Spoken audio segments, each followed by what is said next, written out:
Good evening. The December 15th, 2025 special meeting of the San Mateo County Board of Education will come to order. As is our practice, this meeting will be recorded.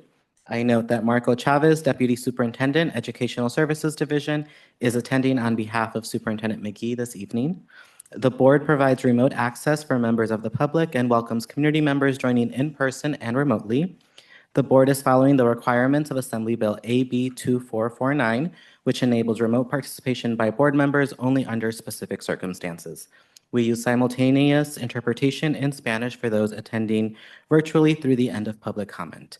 Translation will continue further into the meeting if people are utilizing the channel. Thank you to our interpreters, Ana Cruz and Kimberly Larios, for joining us remotely.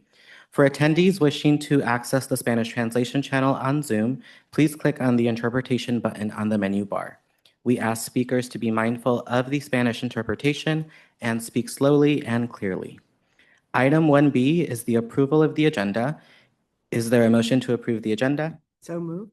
Is there a second? Thank you. There is a motion to approve the agenda made by Trustee Gerard and a second by Trustee Alvaro. Is there any further discussion? All those in favor say aye. Aye. All those opposed say no. The motion passes with a vote of 7-0, and the agenda for tonight's meeting has been approved.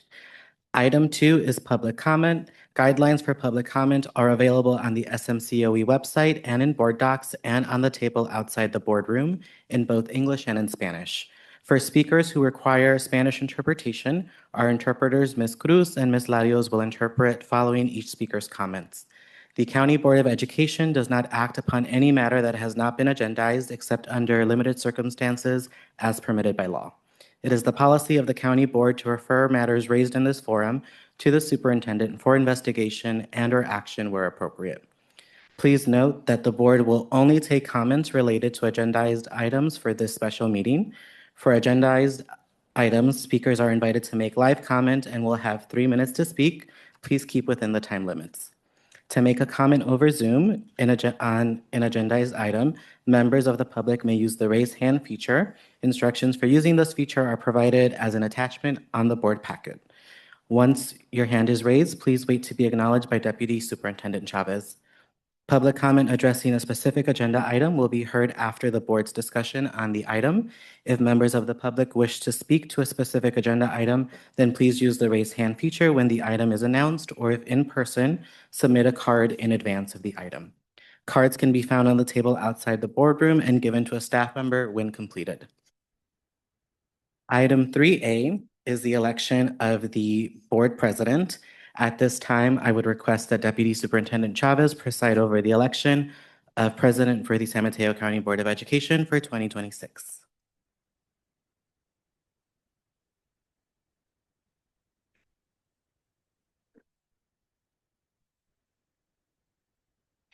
Thank you very much, Board President Torres. Are there any members of the public who wish to make comments on this agenda item? Seeing none, are there nominations for the board for board president of the San Mateo County Board of Education for 2026? Trustee Alvaro? I'd like to nominate Mr. Torres. Thank you. Is there a second? Second. Thank you, Board Member Bonini. Are there any other nominations from the board for board president of the San Mateo County Board of Education for 2026? Okay, hearing none. We will now administer a roll call vote. When your name is called, please indicate aye or no whether you wish to vote for Trustee Torres as the 2026 San Mateo County Board of Education president. May I please have a roll call vote? Ms. Alvaro? Aye. Ms. Arias? Aye. Ms. Bonini? Aye. Ms. Gerard? Aye. Ms. Love? Aye. Mr. O'Neill? Abstain. Mr. Torres? Aye. Okay, by a majority of vote of 6, Board Member Torres has been elected as the 2026 President of the San Mateo County Board of Education. Congratulations, Board President Torres. Thank you.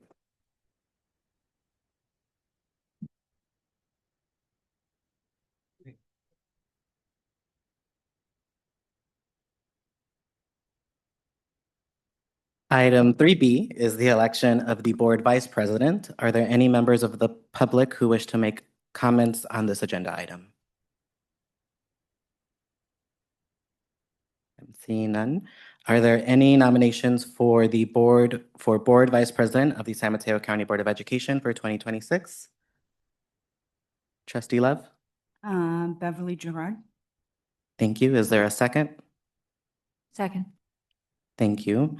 Are there any other nominations for the board vice president of the San Mateo County Board of Education for 2026? Okay, I am seeing none. We will now administer a roll call vote. When your name is called, please indicate an aye or no whether you wish to vote for Trustee Gerard as the 2026 San Mateo County Board of Education Vice President. May I please have a roll call vote? Ms. Alvaro, Aye. Ms. Arias, Aye. Ms. Bonini, Aye. Ms. Gerard, Aye. Ms. Love, Aye. Mr. O'Neill, Abstain. Mr. Torres. Aye. By a vote of 6-0 and 1 abstention, Trustee Beverly Gerard has been elected as the 2026 Vice President of the San Mateo County Board of Education. Congratulations, Trustee Gerard. Item 4A is the December 2025 Employee of the Month, Bijan Albuya, a Programmer Analyst, Integrated Technology Services, Business Services Division. Will Bijan please join us in the middle of the room?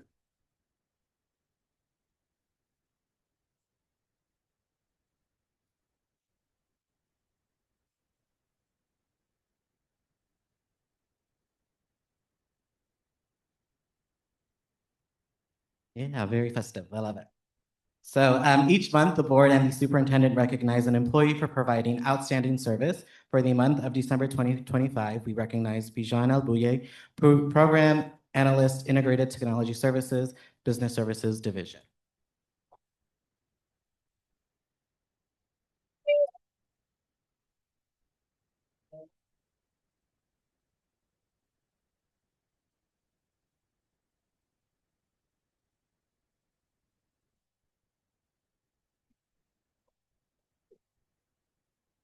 So he joined the county office in April of 2020 as the Senior Information Technology Analyst and was promoted to Programmer Analyst in February of 2023. Over the last few years, he has gone above and beyond to provide support for the Frontline Enterprise Resource Planning, ERP, implementation and transition. So during and even after the implementation and transition process, he generated needed files for import as specified by the county office's ERP team. Many times these files were complex and intricate, yet he was able to quickly create files based on specific requirements. His ability to collaborate over Teams and other mediums has proven invaluable as he has allowed the ERP team to communicate effectively and efficiently. The work was involved in regarding the frontline ERP implementation and transition helped to ensure that high priority tasks, including those involving payroll and finance data, were accurate. The entire county office is wholeheartedly grateful for the support that he has and continues to bring to the ERP team. So beyond supporting the team, he has consistently supported the district business services operations team by creating essential data files for external agencies, ensuring our reporting and compliance are always accurate and on time. Thank you. Most recently, he demonstrated his incredible efficiency and skill when we faced a critical retirement reporting deadline. So the payroll audit team needed to merge files for 2 different systems into an XML format. I don't know what that means, but after a brief explanation of the requirements, his response was simply done. His ability to produce high quality, error-free work with remarkable speed is invaluable. The Business Services Division accomplished several of the District Business Services Department goals this year only because of his talent and his willingness to help. He is an exemplary employee, and we are incredibly thankful for his support. We are proud of our county office staff, and we are pleased to recognize Bijan for his outstanding work. Congratulations for being named Employee of the Month for December of 2025. Would you like to say a few words? Good evening, Board President Torres, members of the board, and Deputy Superintendent Chavez. I just want to say thank you so much. It's very nice to I appreciate being appreciated. I love the work I do. I love coding, even though most of you probably didn't understand what was going on. I'm super happy to be a crucial person to make sure that the data it's clean, it's converted. I do a lot of stuff, and just.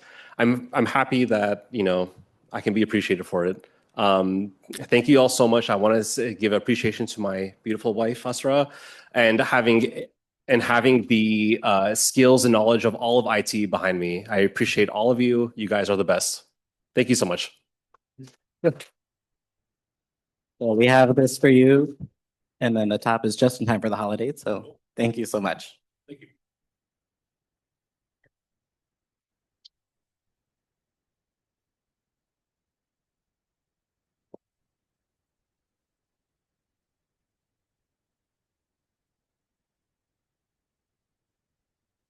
For item 5A, Deputy Superintendent Chavez will make a presentation honoring me for my year of service as board president.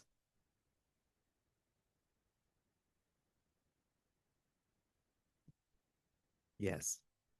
Hello, hello. There.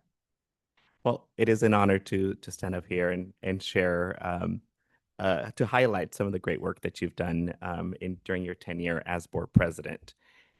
Do we have the PowerPoint? I'll just start while they're getting ready. So this year, you've led the board and some of the work with distinction. And so we want to take a moment to highlight some of the great work you've done. So throughout your tenure, you facilitated board meetings seamlessly, created an environment grounded in respect, effectiveness, and collaboration. Your leadership reflects a deep regard for fellow board members, for staff, and the broader community. So we want to acknowledge and thank you for that. Click. It's coming. The next slide was a really nice picture. Yeah, just dance. We can do an interpretive dance. Yes. You can sing me a song. I'm just kidding. Yeah.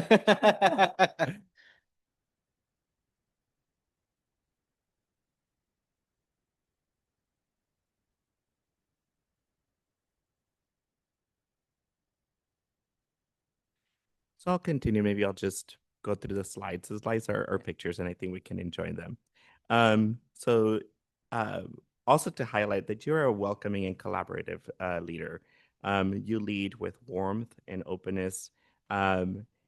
You made yourself readily available to board members, seasoned and new board members, to help them feel welcome and supported. Kind, collaborative, and thoughtful, you consistently demonstrated a willingness to engage in meaningful and sometimes challenging conversations with colleagues, elected officials, community leaders, and the community at large. President Torres, you have shown a strong and consistent commitment to learning about state, local, and national issues that impact education. And you proudly represented SMCOE at numerous conferences and events as an active member in various professional associations, bringing valuable insight and perspective back to our board and to our community.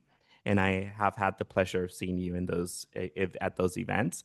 You're highly respected, you're highly sought after, and to engage in conversation, but also to join the parties. I've seen how popular you are. But in addition to that, one thing that I want to highlight is your advocacy for our community. I think you highlighted at the last meeting that you intentionally reached out to us to ensure that our communities would be safe during the Ruby Bridges Walk to School Day because of the ICE activity, and you just wanted to ensure that we were one, we had knowledge of that, but also to be thinking about our communities. Your leadership extends well beyond just what happens here in the boardroom. You deeply engage in several key subcommittees. I was going through the records, you're almost in every committee. But and I don't know how you do it while you run a school and you're also dedicated to the committees. This includes the board governance subcommittee, the workforce housing, the YMCA partnership, the board superintendent advocacy, and the gateway subcommittee. So that's a lot of great work that you do there. And your participation reflects a genuine commitment to advancing SMCOE's mission through action, not just words. So thank you for that. Oh, we're almost there. You get to see the pictures. You also consistently honor and uplift our staff and programs. I especially enjoy your recognition of children and youth that engage during our board meetings. I know you take extra time and steps to acknowledge the youth that comes before our board when they speak. And so that speaks highly of your commitment to students and their work. And you also take the time to, during our visits to our court and community schools and to our student programs, to connect with students. And as you shared last time, students now recognize you. And that, again, speaks to in volumes of your presence and how much do you care for our students. Okay, so this was the leading the board. This was honoring our staff. This is our I think it was our last board meeting. Then this is our last slide here. Again, thank you, President Torres, for your dedicated service and meaningful contributions during your year as board president. And now you have another year, so now you have great practice. It's going to be even better. Your leadership has made a lasting and positive impact on SMCOE, our staff, and our students. And for that, we thank you. As is tradition, we do have a plaque for you for your service as a board president. And also, as is tradition, we have a selection of books that we will gift to the Hillcrest Library in your name. They're a nice selection of fiction, they're inspirational books, and also culturally relevant books. One of my favorites is You Sound Like a White Girl. And it's a book of a young girl who's now an adult who immigrated here from Mexico at 12 years old. And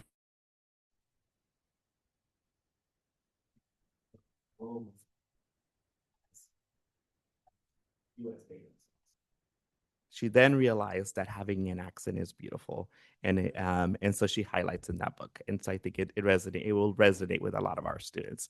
So with that, thank you.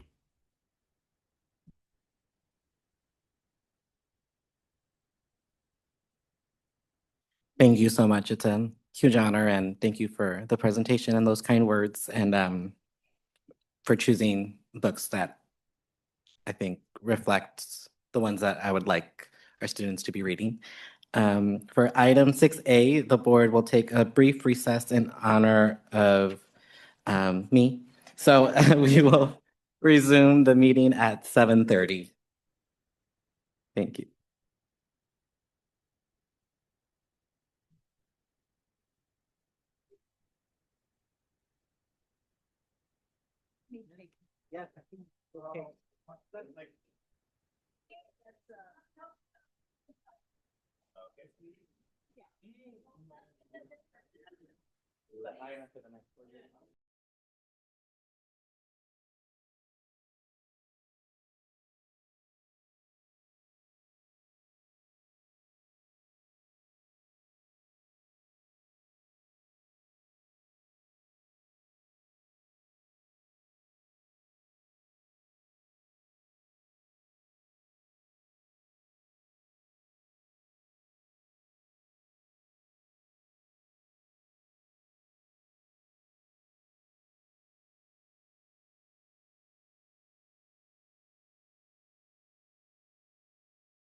starting off with item 7A.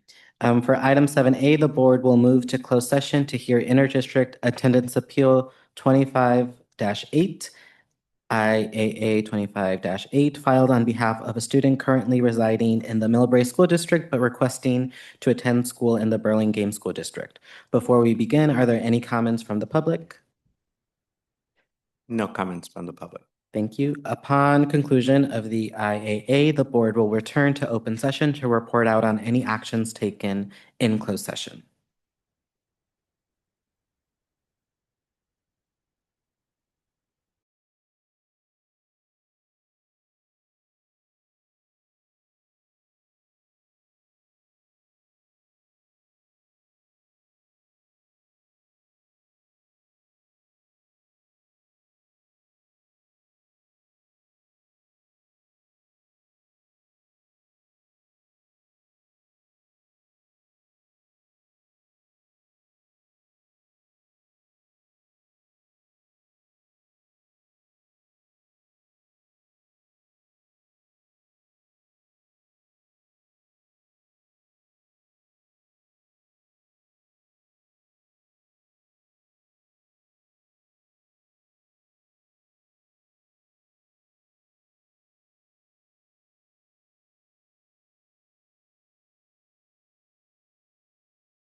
For item 8A, the board will report on action taken in closed session.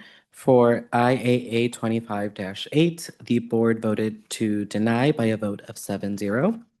For item 9A, is there a motion to approve the minutes of the November 19th, 2025 regular board meeting as presented? So moved. Is there a second? Second.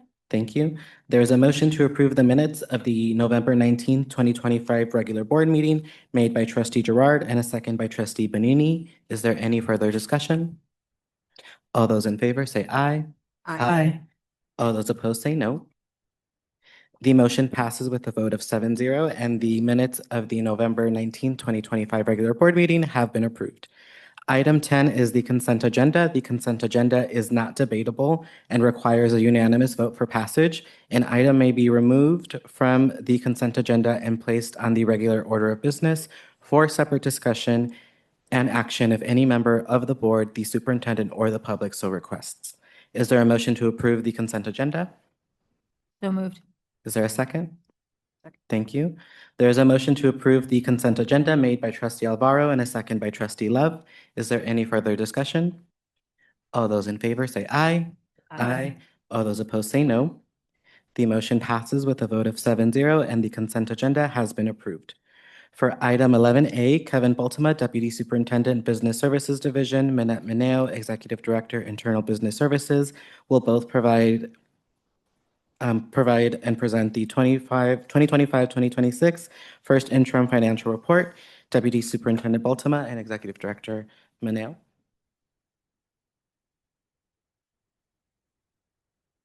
Good evening, Board President Torres, members of the board, Deputy Superintendent Chavez.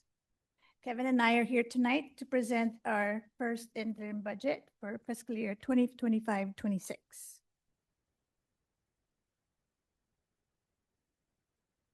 So I just wanted to mention a couple of actions that we prepared in order to prepare for this interim report. And these are the changes that happened since original budget. So we have worked on updating our LCFF, the local control funding formula. We also work closely with updating our salaries and benefits with precision control changes.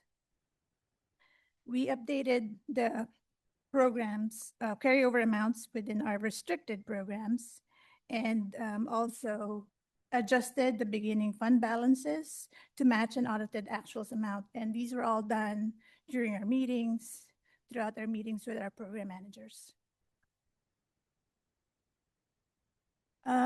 Also important to note the key items here listed. We are now on year 3 of our implementation of the frontline ERP software. We have implemented the compensation study for both the CSE 158 group, 887, 789, as well as confidential group. There's a little correction that we wanted to note. The compensation increase for SMCEA, which is our teachers group, is included in the budget, but there is still no settlement with the classified and certificated management groups. It's also important to note that the Gateway program contribution increased to about 600,000 because of fewer students. There's also a budget in Fund 40 for the facilities master plan, which is already included in the total budget of 1.5 million. And you'll see that in the Fund 40 account. As well as we added a budget in Fund 40 as well for the improvement agreements with the YMCA. So this is the big picture income statement, divided it between restricted and unrestricted. As you can see, we have a total revenue of about 83 million in the unrestricted account, 34 in the restricted, with a combined total of 117, a little under 118 million. And correspondingly, expenditures combined total of 120.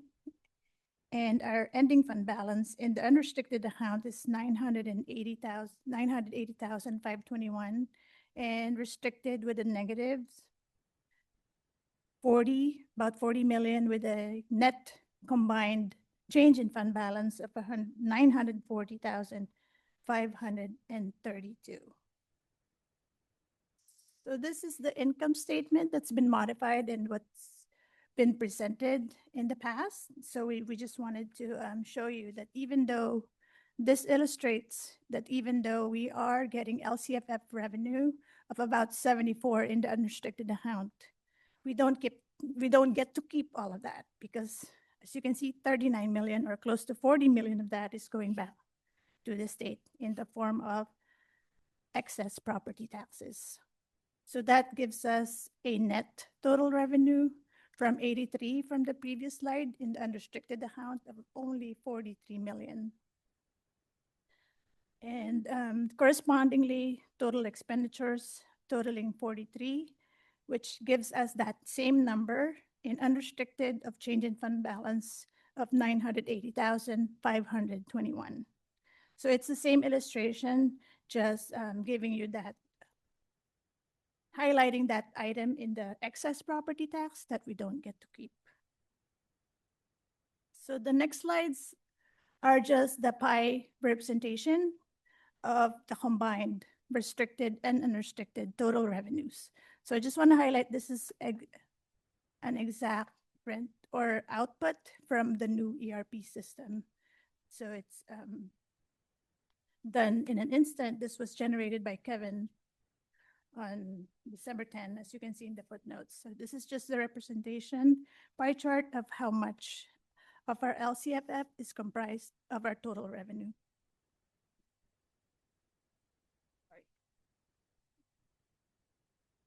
So from this chart, we can see that LCFF sources is about 62% of our total revenues. And correspondingly, next is local revenue with about 26%. And then federal revenues about a little under 8%, and state revenues at 8.13%. The next pie graph is the representation of our total expenses with respect to those buckets of expenses. The biggest of which is our services and operating expenses, which is about 19%. Followed by that, sorry, the biggest actually is the other outgo, which is 40 million goes back to the state in form of excess property taxes, and then followed by services, and then our classified salaries and benefits, and then the other expenses. So the next pie graph is another way to represent our expenditures, and this is done by function summary. So function is, it's part of the school accounting code structure, SACS. It's actually the fifth function in the structure. And this is the groupings of all the activities that's done to support the schools and the students. So the ones listed by function those are the major group of activities. So those are instruction-related services, and it's just broken down by those activities. So this is another representation of how our ERP can produce these reports by doing a quick touch and output.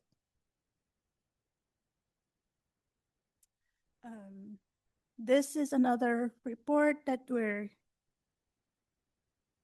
used to providing you, and this just gives you where the big buckets are in terms of services and contracts. These are our Object 5800 services.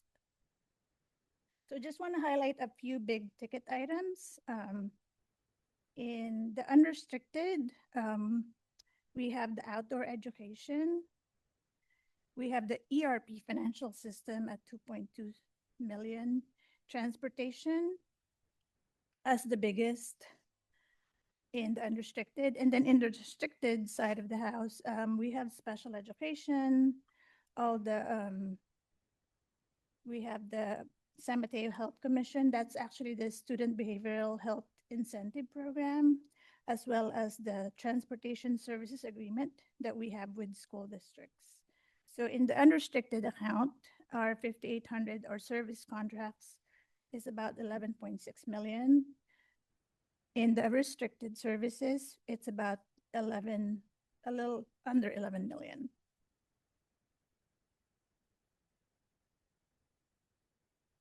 So how does it compare to original budget? So this highlights how it's different from our original budget to now what we have at first interim. So number one that we can see is the LCFF revenue. So there is about 4 million of increased property taxes, but just to follow that arrow, that piece also translate to an increase in the other outgo. So even though we're getting 4 million in property taxes, we're also giving back more to the state in form of excess property taxes. The other notable difference is in local revenue. And that was just brought because we had to do a transfer or a correction of the transportation contracts with Jefferson Elementary. We had to record it in a different resource from unrestricted to a restricted resource. So that's just the change in that. And then the other factor in that is because of the reduced revenue estimates in our Gateway and Cayenne Oak School programs.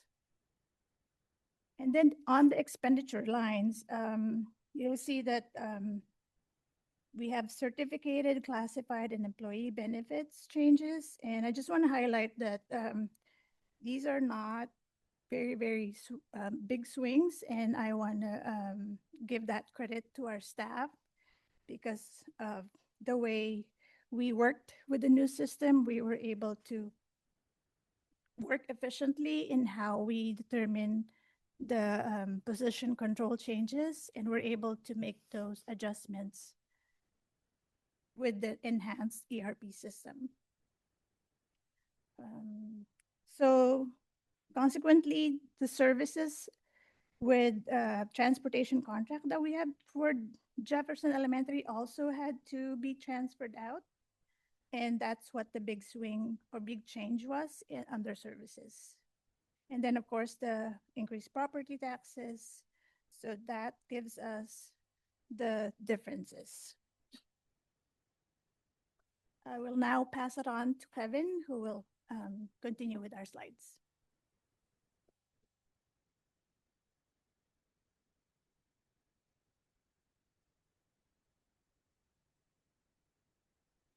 Okay, so we have a snapshot of our Canyon Oaks budget. Bottom line, the numbers did change. We went from a program that was about $837,000. We're now down to about $594,000. Difference is enrollment is down in that program. Last year we had 8 students. This year we at enrollment P1 we're at 5. So ultimately we removed some of the costs out of this program, and you'll see that we placed it in the Hillcrest program, which actually has increasing enrollment. The Gateway program at original budget was a $1.4 million program, and it didn't have any contribution from the unrestricted part of our budget. However, our intent was to keep the charge to the districts that send students to our Gateway program consistent to what they paid last year with a 3% increase. And so we are needing to use unrestricted contribution to make that program whole at this time. So that program overall costs did go up from that 1.439 to 1.5 million. Enrollment is also down, which also decreased the amount of revenue in that program. Last year, at the end of last year, we had 11 students enrolled, and as a P1, we were at 6 students in that program.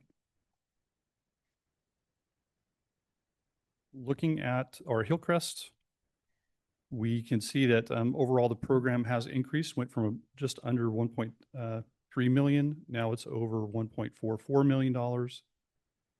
Our contribution has gone up. Again, enrollment is up in this program. It's at 23 students at P1, and that's up from 16 students at the end of last year.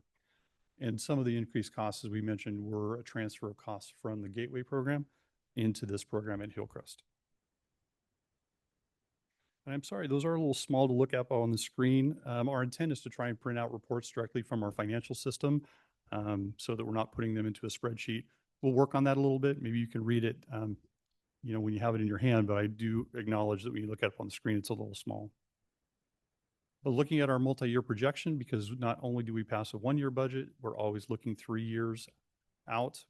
If you look at the 26-27 and 27-28 assumptions that we use to build a budget, we do see some minor decreases in our ADA countywide. We have updated the position control for all certificated, classified, and benefit costs associated.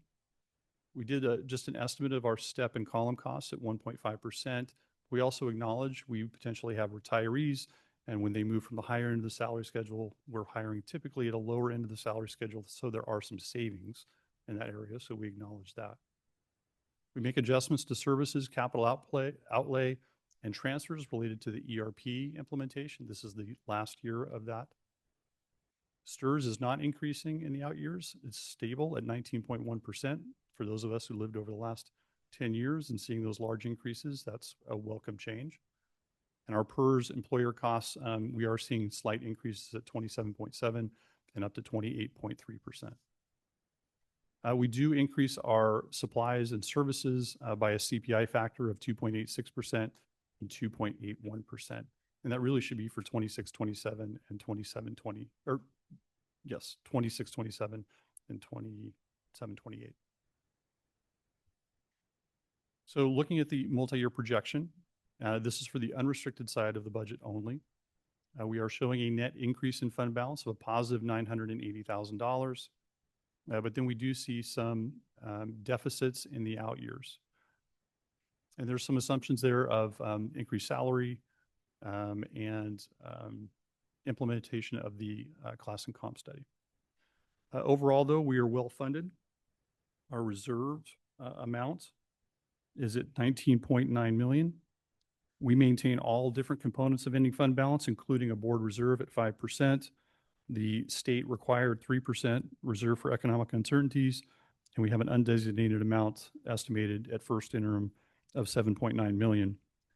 In the out years, even with those deficit amounts, in the out years, they are fairly small, and we maintain all of those reserve requirements in all 3 years. This is just a picture of our reserves going back to 21-22 and then projecting all the way out to 27-28. It feels weird to say 27-28. I had to check myself. We were talking earlier because it just seems so far away.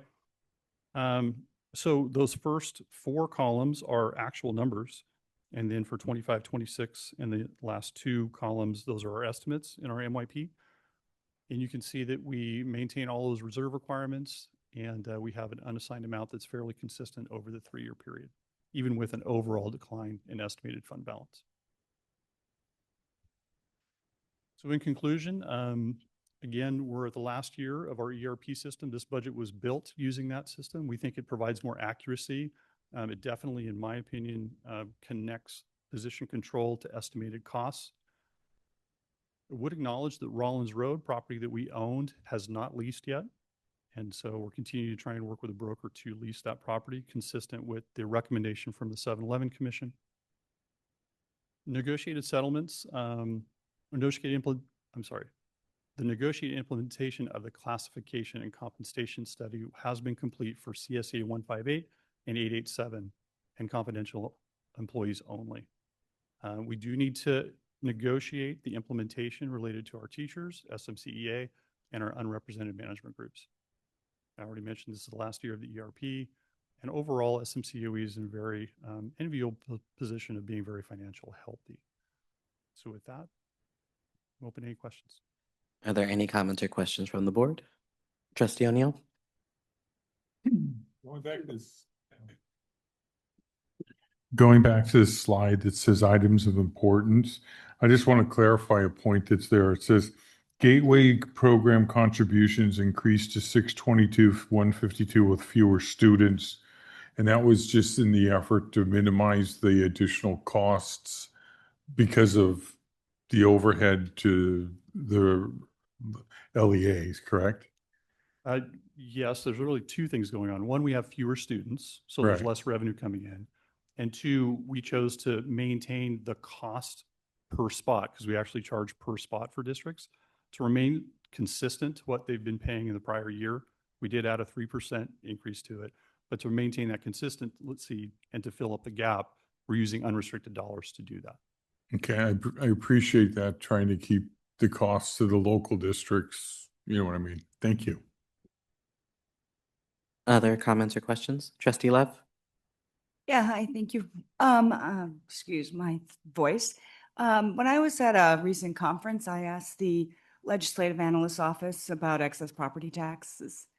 And the person responded that county offices weren't using those funds. So it was an easy thing to sweep because they were just moving them forward and not actually using them. So I just was kind of, and I kind of remember that there was this sort of money sitting around and then it was eventually taken. So just any thoughts on that? I think we could find ways to use those excess property tax dollars for education in our county, if given the opportunity. So that's what I had asked, and they were very dismissive of that, actually, that they weren't really spending them, no basically great loss to them. That was sort of the attitude. Okay, thank you. Just planning I was ahead. in that session with her and yes. It's exactly what they said. Trustee Alvaro? My favorite topic, excess property tax. We weren't spending them because we knew we had to get rid of them at the end of the year.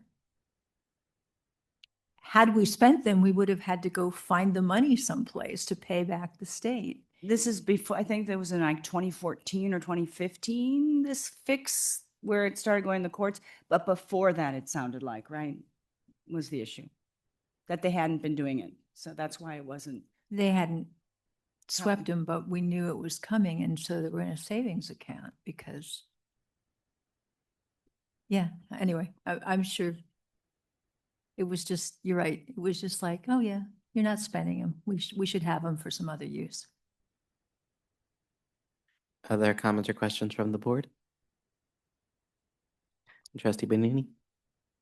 Thank you for the report. I actually have a few questions, so please bear with me. My first comment slash question is slide 3.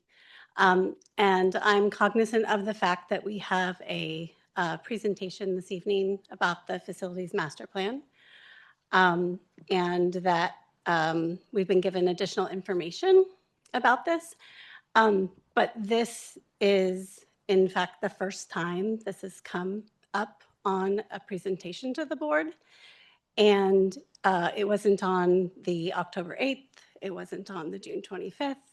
And the line item was not described as many of the line items are during those times. And so it's of, I would say, grave concern to me and to the committee, which is the Gateway Committee, which sort of uncovered this, if you will, because we were hearing things and asking questions.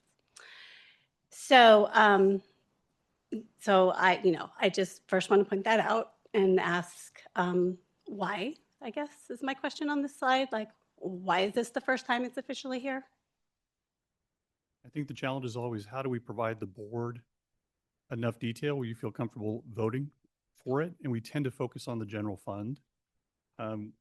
We really haven't provided much information in relation to the other funds, Fund 14 for deferred maintenance, Fund 17, which is our reserve fund, or Fund 40 in this case. So that may be an oversight on my part. And certainly as it becomes more of an interest to the board, happy to provide that information. So is it that it was just a wait, or that maybe you thought someone else had provided the information? I'm just curious because I'm trying to figure it out. But you didn't think that we knew, essentially. I actually did think that we had talked about the facility master plan in the past. I feel like when I actually took this job, I talked quite a bit about wanting and needing a facility master plan. So that was probably just an oversight on my part. And I know we were in the middle of an ERP implementation. So I think in my mind, I had reported to the board about a facility master plan. So that's an oversight on my Okay, part. thanks for clarifying that. I'm going to be, I know, again, I already noted, we're talking about facilities master plan in the next agenda item. And when we get to future agenda items and committee report outs and other things, I will, and when we have a chance to talk to Council Cho, we're going to hopefully look at some of our policies. But in advance of that, I would just direct the board to Board Policy 7000 and Board Policy 7140, which specifically give the board authority to approve such things. And I am concerned about that. So I'm just going to leave it with that for that slide, and I'm going to go on to my questions, but just a preview, I am going to be asking more questions about that. So sorry to start off with that, but it is just highly concerning. The next question I have is regarding slide number 9, which has the many services, contracts, and budgets. So I've highlighted a number of things that I'm not going to go through them right now, but my request is whether we can, as a board, request, or maybe as the budget subcommittee, request more detail about these items so that we can have more transparency into what is there. Because this is a progress that we had from prior years, but it's definitely, I think we could use more detail. So that's my second, I guess, comment.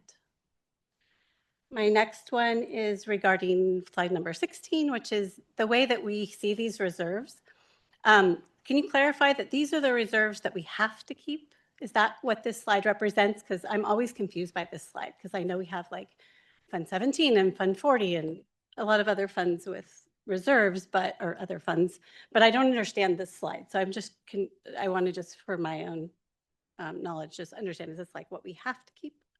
And this is the bar graph specifically? Yes. Yeah. So this is for the 16. general fund only. Okay. So no other funds are included in these amounts.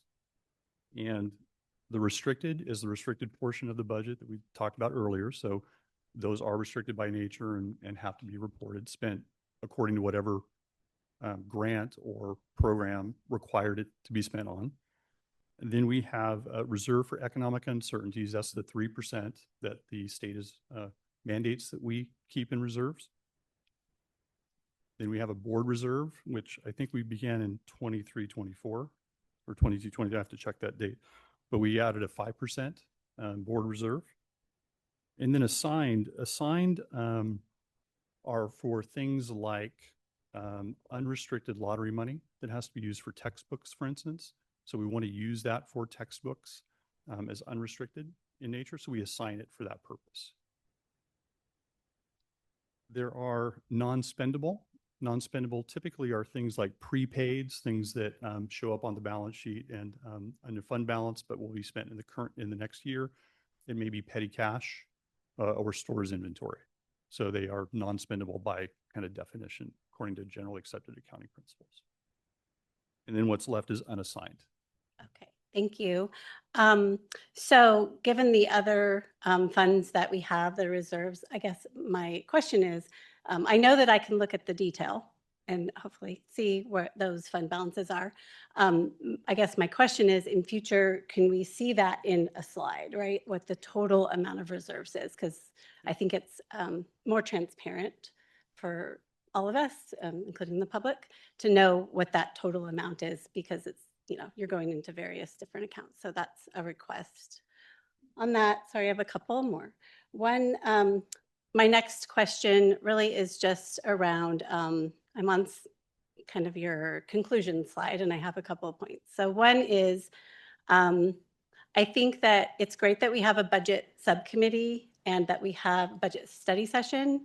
And I think that we need to be seeing this as a first interim and approving it and having questions. I feel like we need to be involved more, seeing more detail. So that's another request.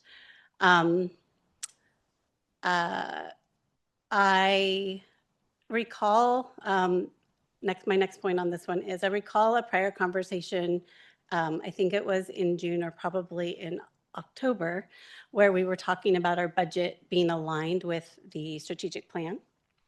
And I remember, and I had a brief conversation with Trustee Love about that. And she had asked questions about that and how it's aligned, and we've been asking for that.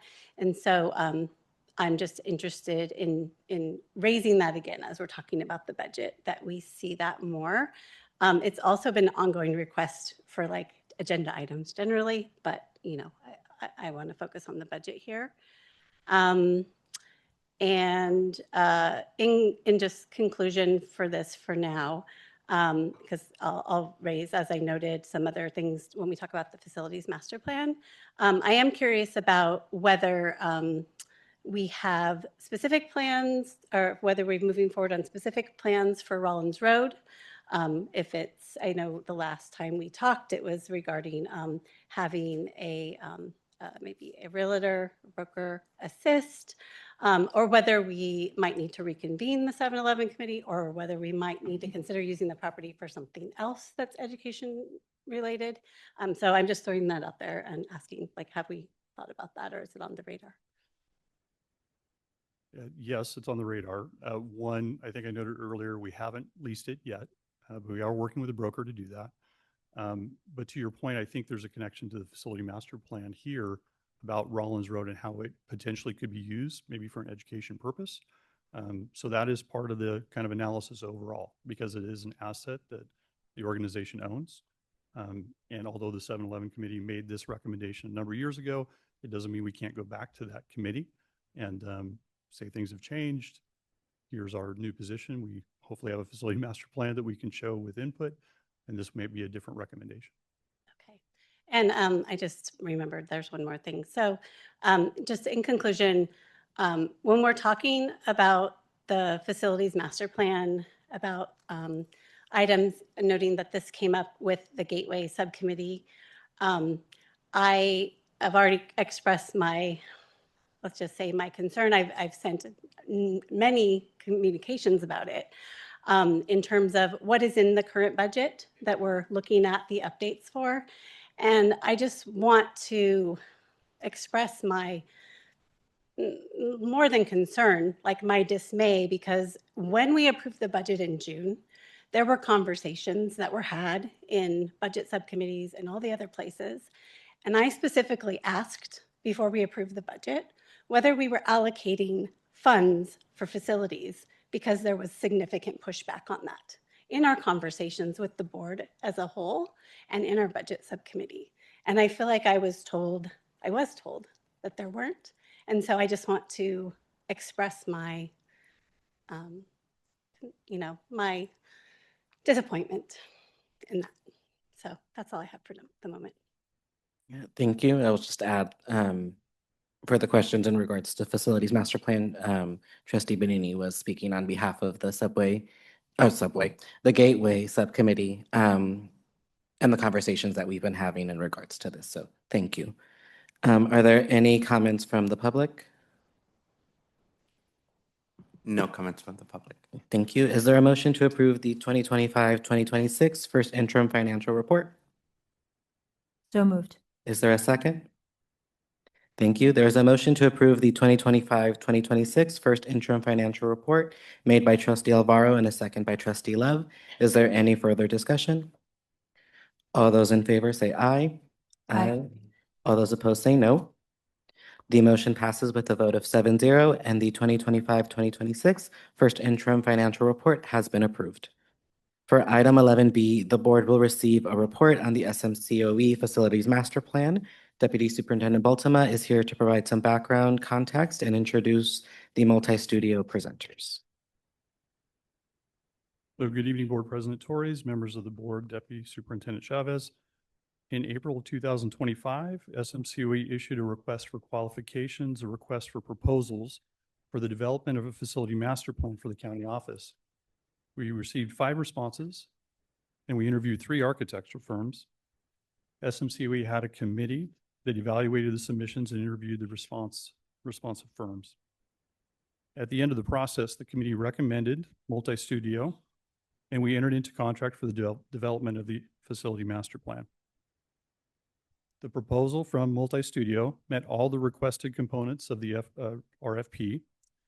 They have extensive experience in facility master plan development, and the committee was most impressed with their focus on stakeholder input and involvement and their approach to engaging students, staff, and community to inform their work. This is a first for SMCOE. We hope it will not only direct our work to improve learning environments for students, but will also be an example of a facility master plan that includes environmental sustainability initiatives. I would like to introduce Mariana Lavezzo, client leader and education planning specialist from Multi-Studio, to provide information on their work to date in developing the facility master plan for San Mateo County Office of Ed. Mariana.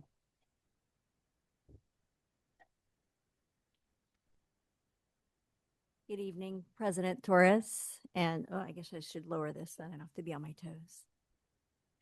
And board members and Deputy Superintendent Chavez, thank you for having us here tonight for the debrief. Wanted to acknowledge that this is the first time the County Office of Ed has done a master plan, so it's easy for facility planning to feel abstract.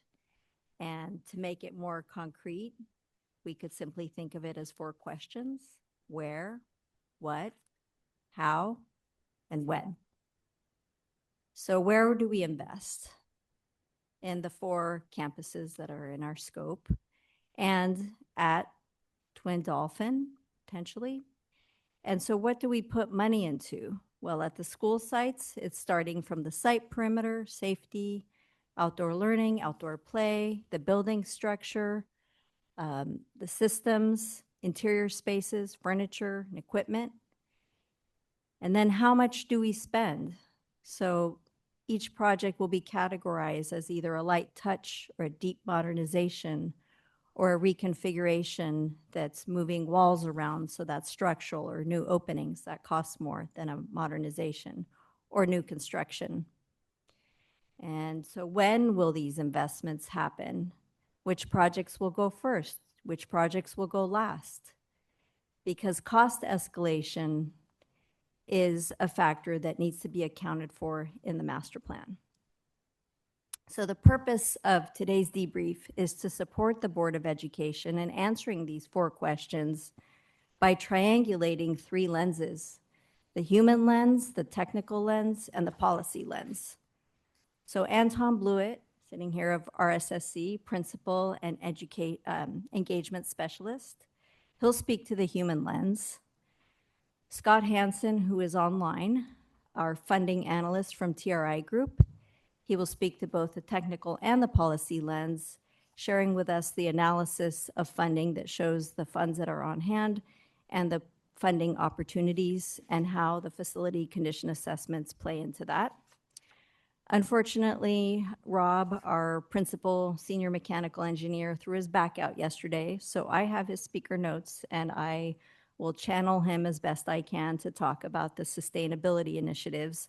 He'll speak to both technical and policy lens, really talking, I'm saying he, it's really me, but I'll be talking about the current energy use and the sustainable design opportunities that would be part of the master plan project, so that way it's integrated. So today we're just sharing with you an analysis of what we've learned in our engagements: the data, qualitative and quantitative, the research, and the voices. And that'll give you a clear picture of where the facilities are today. In January, we'll work with you to move into priorities, design and sustainability, strategies, and commitments. And that will give you a strong vision for the future of the facilities. Then in February, we'll work together, and that's the how, where the rubber hits the road. And that's where we sketch out that path. How do we get to that new, better future, the strategic facility master plan? So why is facility planning important? To make it more concrete, let's take it one step further. At its core, it's about the people. The staff here at Twin Dolphin, the staff at the school sites, the teachers, the paraeducators, the specialists, the counselors, the admin, the custodians, they're all working in the trenches daily. And it's about the students, right? The early learners, the students with disabilities, at promise youth, youth that have been through the juvenile justice system. It's about their families, and it's about your partner organizations. So the big question is, are we providing our people with the conditions to thrive? And what's at stake? When the school experience or the workplace experience falls short, when facilities don't support people with the conditions for success, the harm or the impact is immediate. We have lost learning time, lower productivity in the workplace, student engagement decreases. You see lower academic and social outcomes. Teacher engagement decreases. The county loses staff. Staff is hard to replace. And when we do invest, the changes, the benefits for the people are massive. And a big part of this master plan is that a goal is for it to be exemplary for all the districts in the county to follow the process. So what's the final product? It's this living document that's going to capture these decisions that are going to be made in the next few months. And it will inform future decisions. And it's a living document that connects facilities to the strategic plan, the LCAP goals, the mission and vision of the County Office of Ed and of this board. So with that, I will pass it to Anton to look at this through the human lens.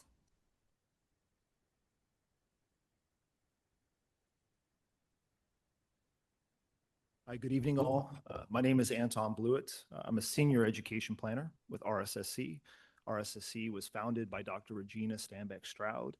Sitting next to her is Saida Stroud, who is the Director of Community Engagement. So yes, I'm going to talk about the human lens, and specifically, let me move the slides here one second.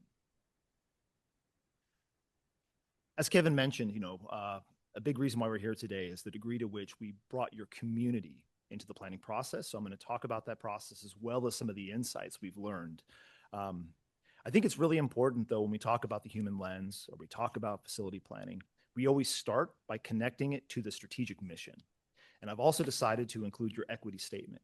And I do that for one reason, which is we often think of equity or inequity in terms of academic outcomes. We often don't think about it in terms of the facility experience. One of the fortunes that I've had is being able to work throughout the state, as well as Texas, the Carolinas, the Pacific Northwest. And I can tell you from my research, or the research of RSSC, if you're a student with disabilities, you're a student of color, you're an English learner, you're an at-promise youth, if you are a student from a neighborhood identified low resources, you are 2 to 3 times more likely to be learning in a temporary classroom, a facility that is in poor condition, where it's too hot, where it's too cold, or a building that's over 50 years old. And part of that equity statement there is disrupting, inequitable practices. And a big part of this, or why we see those inequities, is those groups that I just mentioned, their families, their parents, the educators and the staff who support them are often not invited to participate in facility planning, or if they are invited, it's in a performative way. So when you see the principles, these were developed with your facility planning committee as a way to disrupt those inequities. 2 things that stand out are safe spaces for all, as well as slowing the process down to ensure that we have diverse voices and people with lived experiences participating in this process. So I'm going to talk a little bit about just the process itself. This process was developed from a series of projects over many years, explicitly connecting facilities and facility planning to equitable student experiences and student outcomes. You can see that throughout this process, we've got the diverse voices of staff across all your campuses, paraeducators, counselors, students, parents, families participating in this process. You start off by listening to understand what are the systemic challenges, right, that make it difficult to teach or to learn on a daily basis. in our next series of workshops, we really began to identify what are those big priorities. It's really at this point that we wanted to share out to you some of the big insights we gathered so that we are set up for success heading into January, February, and March. And then the final stage is we really start to identify what are the solutions people care about. What are the solutions that they're going to notice immediately on day one when these improvements are made, as well as what are the lasting and substantial changes we're going to see that create generational change. I'm going to just walk really quick through some of the numbers and the degree and scale of the engagement that's taken place. Up until this point, we've had 180 touch points with your staff and your educators. I actually did a recent count. We've talked to 16 students. Many of those are from Gateway. We also talked to nonverbal older students with disabilities. And I have to thank teacher Debbie Schindler as well as George Remit. We actually developed a new type of interview for nonverbal students using images to actually identify what are the experiences these students desire, as well as what are the environments where they feel safe. So I really want to give them acknowledgement. Another piece too is I think these numbers are quite extraordinary, but the reason actually isn't because of my team. I really want to thank Deputy Superintendent Bultema, Ron Soper, Dr. Jimenez was highly made this successful, and the incredible staff who participated. You really have amazing people. There's been 38 actually engagement events. This is interviews, this is workshops. We've had 2 with the Facility Planning Committee. We have 3 coming up, as well as a visioning workshop that we've done for the 101 Twin Dolphin Central Office. So I'm going to talk a little bit about what we heard. I'm actually not going to go through these slides. I'm not a fan of death by PowerPoint. So I'm going to kind of describe them in terms of the 3 big areas. These priorities are important. Earlier on, I talked about inequities. A big reason, these priorities are going to seem obvious to you, right? Because they're on the slide. I will tell you, these priorities are obvious when you're in the classroom every single day, whether you're a teacher or you're a student. I will tell you in my experience over 15 years, these priorities are not obvious to most decision makers. These priorities often do not show up in the facility plan. Some of them might show up, but not all of them show up. And it's when these priorities get moved off the table that we actually start to see those adverse facility experiences taking place. So if we're thinking about just some of the patterns that we've seen, and these are consistent across whether it's ACC Early Learning, Palos Verdes, El Portal Special Services, or Gateway. Everything that I name takes place at every single one of these campuses. So I'm going to break it up into 3 areas. The first is really just the broad category of experience. This is going to be impacting anyone who stands on that campus, whether it's an educator, a staff member, it's a student, it's a community partner, or it's a family. The next set that I'm going to talk about are really focused on the student experience and the child's degree of engagement. And the third is really about the workplace environment. So if we're thinking about just the overall experience, every participant we talk to some degree of not feeling safe in their current facilities. Part of this is the arrival experience, not feeling safe. Part of this is the site security, thinking about elopers, building access at special services. We also heard a lot about just the overall dignity of restrooms. Something as simple as restrooms, right? It's really hard for 2 adults to work in many of these restrooms simultaneously supporting students. It's difficult in many for a wheelchair to actually turn around. And many, given the physical condition, just don't provide those conditions to feel valued. And then the third aspect is just the overall condition of the facilities. Many people described just viscerally what it feels like to work in facilities that are in poor condition, where it is too hot, where it is too cold, where in temporary spaces, where there's visual clutter, where they feel institutional and they feel old. And they talked about the degree to which it tells them that they are or are not valued and the impact that it has on students, particularly who said the same thing. Next, the whole category of insights might relate to the student experience. Outdoor learning and play, based on the research, is one of the most significant ways you can improve a student's outcomes. Not only does it allow them to restore executive function, to achieve calm, to be rejuvenated, it also provides great conditions for learning to be stimulated. All 4 campuses fall down when it comes to outdoor learning and play. The other piece is, what conditions does a student need to be successful in their classroom experience? And we're thinking about special services. A big piece of this is sensory comfort, right? Sensory comfort We don't have enough sensory rooms. We don't have sensory spaces in the hallways. We don't have sensory spaces in large group. And paraeducators and educators were telling us this makes it really difficult for students to learn in a consistent way. Thinking about the actual classroom experience and talking to the Gateway students, they made it very clear that in order for them to be engaged and to be excited about their future, it's really important to connect their careers to what's happening in the classroom. They're asking for more hands-on learning opportunities, project-based, CTE light, and currently the spaces, furniture, and tools do not support that. So these all together are the priorities that your staff responded to the question, what priorities absolutely must be addressed to achieve success? What are the priorities, if we don't address, would be a massive failure for this facility plan? I do want to say that there is actually a ton of hope. Every single one of these challenges or priorities that I named, there are very clear ways that we can address these based on working with your staff in workshops. I will tell you, your staff are not only brilliant, but they gave us very pragmatic, but also innovative solutions. And I'm excited as we head into January to start to share some of these design priorities and to share some of these solutions with you as we start to chart our path forward. So that is the human lens. And now I'm going to hand it to Scott. So Scott is going to be online. Yes, I'm here. And thank you, Anton. Can everyone hear me? Perfect. Thank you so much. Once again, my name is Scott Hansen, Chief Capital Funding Strategist, and I am happy to be able to present. We were charged with looking at the funding analysis and current facility conditions across your sites. We noticed that the facility conditions identified diverse needs across 6 campuses.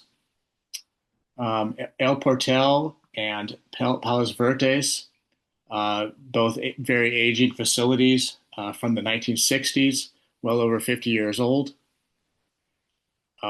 Both sites have poor facility condition indexes. And the 10-year projection really looks at some infrastructure demands that will be coming down the road. And as you can see to the right, we have a chart here of El Portal, Palos Verdes, and Ann Campbell, identifying those facility condition assessments and the identified issues with Ann Campbell with aging infrastructure. Next slide, please. This is an example of a $10 million project and how we would want to layer funding opportunities for that type of a project or that value of a project. First, we'd look at your strong capital fund 40. You're projected, it looks like, to have just over $60 million at the end of this fiscal year, which is very desirable and gives you a lot of leverage to begin to get projects off the ground and develop project budgets. Next, we'd look at state modernization. This is talking about the school facilities program, specifically Proposition 2. We'd look at modernization eligibility. At a quick glance, looking at the Gateway campus, you have a little bit over $64,000 worth of eligibility there to do some things, and then over 1.3 million, almost 1.4 million. If you look at El Portal, Palos Verdes, and Ann Campbell combined. That's a little over 1.4 million if just base eligibility grants from the state school facilities program. And then thirdly, we look at federal and state energy grants.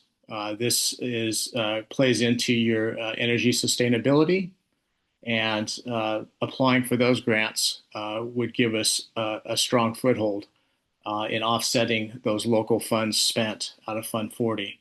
And then lastly, we would want to tap into career technical education, whether that be at re-erecting Rollins Road or maybe looking at an opportunity at Gateway. We could definitely apply for a career technical education facilities grant. If you put all those together and layer that, you're looking at possibly a 15% offset, and those being those funds that I talked about, and then an 85% from the local Fund 40. This is good news when moving forward and beginning to identify facility needs. Next slide, please. My last slide here really lays out a timeline of looking at a phased process. This really gives you a good strategy. In phase one, we would want to finalize approvals with the Division of State Architect and California Department of Education as you begin to develop project scopes. Establish board policies to allocate Fund 40 towards capital facilities projects and the needs that are identified in the plan. And then prepare grant applications to capture those school facilities programs and career technical education opportunities. And then second, phase two, you move into execution. This is where we really get into filing the applications, securing the grant approvals that are needed, and awarding construction deliverables for specific projects. And lastly, the final key to all of this is key success factors is stakeholder engagement. It's so important with a facilities master plan and as projects move forward. Communication, planning, and then obviously budget management is so important in not allowing cost overruns and really being on top of Fund 40 and how that is spent. And then I'd like to leave you with one final note. The facilities master plan is such a key part of moving forward, particularly with state funding. Assembly Bill 247 back in July of 2024 really laid this groundwork for school districts and county offices to establish a plan, to update a plan, to allow them to participate and access state funding and different grants at the state level. With that being said, if there's any questions, I'd be happy to answer. And I would be happy to turn it over to Mariana. Great, thank you. I'm going to do the last part. I'll channel Rob Bolin as best I can about sustainability, and then we'll be ready for questions and answers and discussion. So to discuss the sustainability initiatives, the jumping off point is really starting from a baseline that informs opportunities for continued improvement. So San Mateo County Office of Ed has done some terrific and leading work already with your environmental literacy and sustainability initiative, sustainable campus and operations plan, sustainable purchasing guide, and other programs. So we're seeking to build on the great work you've done to date and help the County Office of Ed continue to push in this realm. So for each of the campus facilities, we reviewed current performance of several sustainability metrics so we could determine a baseline for comparison with industry standards for energy use, water use, waste diversion, and resulting carbon emissions using historical utility bill data from the past several years. So thank you to Ron for connecting us with all that data. That was a big effort. 2024 to 2025 forms the baseline. So from this data and facility assessment information of existing systems and equipment, it informs primary sustainability initiatives and strategies for the Climate Action Plan. So we've used this baseline utility data and existing facilities information to develop simple energy models where we can evaluate various alternative systems upgrades and compare anticipated energy performance and carbon emissions reductions against those baselines. So continuing the county's efforts to electrify and decarbonize equipment and systems through phase out of fossil gas-fired equipment in favor of heat pumps that are electrical is a primary strategy. And the evaluation of reach strategies such as geothermal or ground source heat pumps and solar photovoltaics were feasible, namely at Ann Campbell and special services campuses, is also being explored. Aligning timelines with phasing plans associated with the implementation roadmap that Scott just mentioned is important. And this can be especially useful in how we prioritize initial evaluations of reach opportunities such as geothermal systems. And finally, for the climate action plans approach to be holistic and integrated, addressing water efficiency, waste diversion, indoor air quality, lighting quality, acoustic quality, in addition to electrification and decarbonization. So we don't want to lose sight of the importance of the human side of these improvements that leads to better environments for students to learn in and teachers and staff to operate in. This then helps tie the climate action plan component to the other elements of the facilities master plan. So in this way, we can continue to build on the impressive sustainability program that San Mateo County Office of Ed has been growing and creating a model for other school districts in San Mateo County and beyond. So the North Star that I referenced earlier. So with that, I just wanted to say this has been a labor of love for our team. It's been an honor to work with such passionate staff that care so much about the work that they do. And we'd like to open it up now to Q&A or any comments. If there's anything that's not clear, please ask us and we'll take it from there. Trustee Love? Thank you for that presentation. I'm just clarifying. So all of the environmental upgrades and the building upgrades to make them state of the art and CTE and the nice bathrooms, the budget for all of the facility upgrades is $10 million. No. So what's the $10 million then? Do you want to? That was a hypothetical example of a project. Yeah. Okay. That was just to use an easy number. Yes. Right. So there's a lot more than that. There's the funds that are in the coffers, and then there's the funds where Scott is turning every stone to see what all the opportunities are for state level, federal grants, things related to programs, like if you wanted to have a career tech ed program. Okay. So that's what he just completed the analysis of what are all the opportunities. Okay, because I was thinking that's just Yeah. like a lot. Can't And this bet you. facilities master plan is a 20-year plan, what's the time? So frame on it?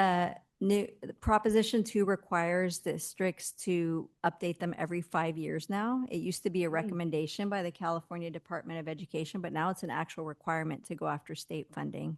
So this is a 10-year plan. And so you would still do now that you will have your first master plan, then you would do an update or a refresh of it in 5 years where you would look at it again and say, okay, now we've spent the money we said we would spend in the 5 years to do the projects we said we would do. Now these are the other ones that are in order of priority below that 5-year line. What's still relevant or what needs to be revisited at this point in time when you look at it again in 5 years? Thank you. Other comments or questions? Trustee O'Neill? I'm new to the board, so I just want to understand now, is your scope just to develop a facilities master plan, or are you going to be also the construction project manager? What is your role? We have only been hired to develop the facility master plan and finish it. So implementation is what comes next. And so typically districts put out a request for proposal for the projects that they decided they want to do in phase 1. And then they hire an architecture and engineering firm, or if they want to hire a program manager, they can do that too. So But- your role is just to develop a facilities master plan, to be succinct, right? Correct. Okay. And then, in going through the plan, I think, so one of the best ones was you had like a synopsis at each site of comments from people. And I found those very interesting and illustrative. But I was just wondering, are you going to develop a baseline, and how are you going to develop a I was on a school board that we remodeled 6 schools on time, on budget. And we developed a baseline facilities plan so that every school had the same baseline. Like every site you seem to mention, bathrooms are inadequate. So we set standards for bathrooms, and everything. So as you develop this master plan, are you going to set a common standard and equitable for every site so everybody starts out at square one? Yes, so we're in the throes of developing the design guidelines, which the California Department of Ed calls educational specifications. We like calling them design guidelines because it's more easy for the layperson to understand. We're not changing your education. It's a set of design guidelines that are done by school level. So we have one book for early childhood, one for K through 8, one for high school adult transition program, and one for grade 9 through 12 community alternative school, because those are the 4 schools that you have. So those will be the measuring stick to make sure that you have equity. When you renovate a restroom at one campus, they're following the design guidelines. Okay, let me be kind of illustrative of what I was trying to get at. Okay. My very first vote when I was elected to the school board, the very first vote on the item, okay, was to approve a budget for remodeling that was $2 million over the estimated budget. And I actually voted no because I was scared that the last school, the 6th school, we'd be handing them paintbrushes and paint and say, go at it. Okay. Right. What I'm getting at is to develop your baseline budget. Are we going to be having certain standards? Like every bathroom will have 2 stalls. Every bathroom will have a diaper changing table. Every bathroom will be able to accommodate 3 adult staff plus a child. Are those going to Yes. be in your design guidelines? Yes. Okay. That is exactly. They're diagrams. We have been working with the staff to understand the nuances because this is very different. Like, for example, in middle school, 2 adults need to help change a diaper of a middle school or high school body. So just meeting ADA code is not enough. They have some very specific practices that they do and things that, they need 2 adults, not 1 adult, otherwise it compromises their back. So we've done a deep dive on that, and that's all going to be in the design guidelines. But it's going to be a consistent standard among every site. Well, preschool is very different than K-8, so it's all tailored specifically for that school. Okay, that's understandable. And then you would then also then go to the site staff and the parents at the staff and do any add-ons once we have the budget planned for the standards, correct? Is that how you're going to do it as an add-on? So you're calling them standards, I'm calling them design guidelines. I think we're saying the same thing. They're part of our deliverables and they go with a master plan. So when you look at the conceptual site diagrams, we haven't done those yet. Those show, make this bathroom bigger, but they don't show the diagram that has all the detail. The detail lives in the design guidelines. So a future architecture and engineering team needs to look at both the conceptual site diagram and the design guidelines, and they need to meet with the user groups in the schematic design to confirm that everything is the way it should be, and they're using it as a jumping off point. So they'll meet the requirements of the design guidelines, but there's room in there for creativity, right? Depends on what the project is. Okay, and then one of your key funding things is the IRA from the federal government. Now, that was a Biden era program, correct? Scott, that would be You know that? Or, in your wheelhouse. Yes, that's correct. okay, well, the current administration is very hostile to that act. Is there any funding alternatives if those funds disappear? We're considering and looking at tax credits. So that is something that Will the tax credits still be in there, or because the tax credits could be taken away also? we'll have to wait and see, but we will be planning on pivoting if we need to. Okay. And then this is kind of a personal peeve, being a former bus driver. Electrifying the entire vehicles and electrifying school buses, most drivers don't like that, okay? Because there's been instances where the batteries have caught on fire and the local fire departments have no facilities to take care of a lithium fire. And I think also there's not enough. Now, I think our buses are used quite differently than like driving to high school games and stuff like that. But I don't know, I kind of have reservations about electrifying a school bus. I've heard that before too, and I think everything that's in the sustainability initiatives is like every possible thing, like no decisions have been made yet. So that will be what we move forward with in January and February, is understanding what makes sense for one reason and doesn't make sense, and filtering it to come up with the priorities related to sustainability. So I've heard that before from other districts. Okay, thank you. Yeah. Trustee Alvaro? Thank you. Thank you for this presentation. I'm a little confused. Let me frame this. We own, the Office of Ed, the superintendent, the board, we own two buildings, Rollins Road and the one we're sitting in. We do not own any other buildings. And we are leasing El Portal and Palos Verdes. Is that true, Kevin? No? We own them now? We're leasing the land? How does that? I think it's Palos Verdes. There's a title issue, but ultimately we own those buildings. Okay. But we do need to work through the title issue at Palos Verdes. And then what about the Ann Campbell Center? And Campbell Center, we lease. We lease that. We lease that property. So my question, I couldn't remember where we were with El Portal and Palos Verdes. I know it's been going on for a while now. So my question is, are we including our landlords, which is the county, in this discussion? Because if we're going to do major upgrades, major changes to their building, are they part of this discussion as well? Or can we just do whatever we want because that's what it says in the contract?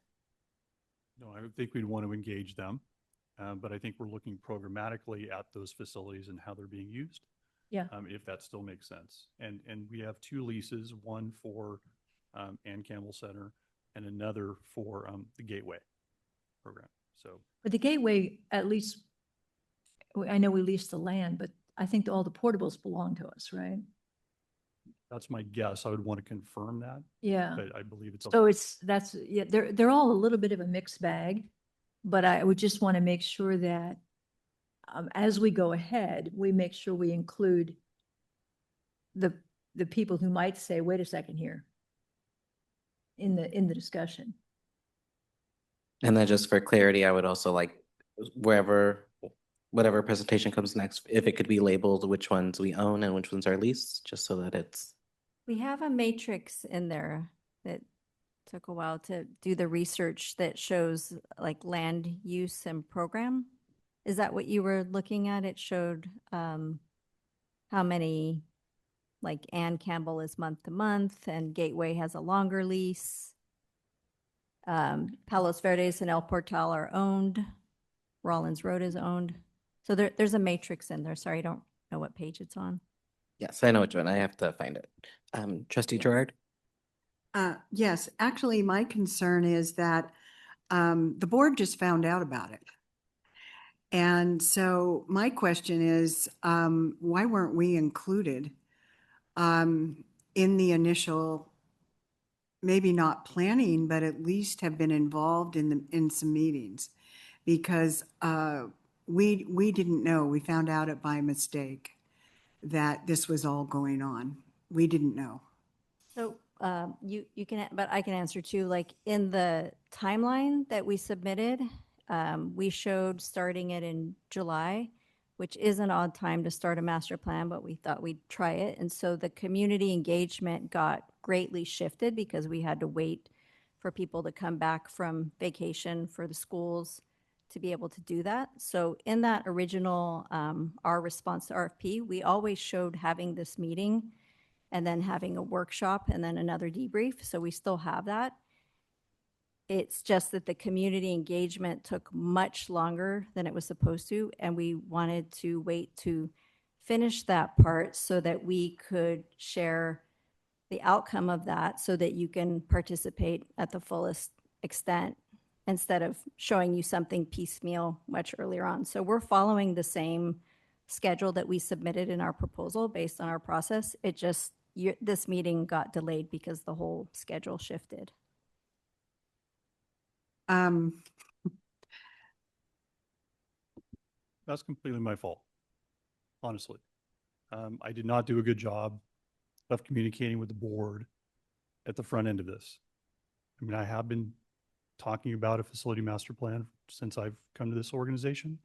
I do think it's a really good tool. So I'm a little disappointed myself that I think the good work that a facility master plan can provide and information it can provide the board, the superintendent may get overlooked because I didn't do a good job of talking to the board ahead of time.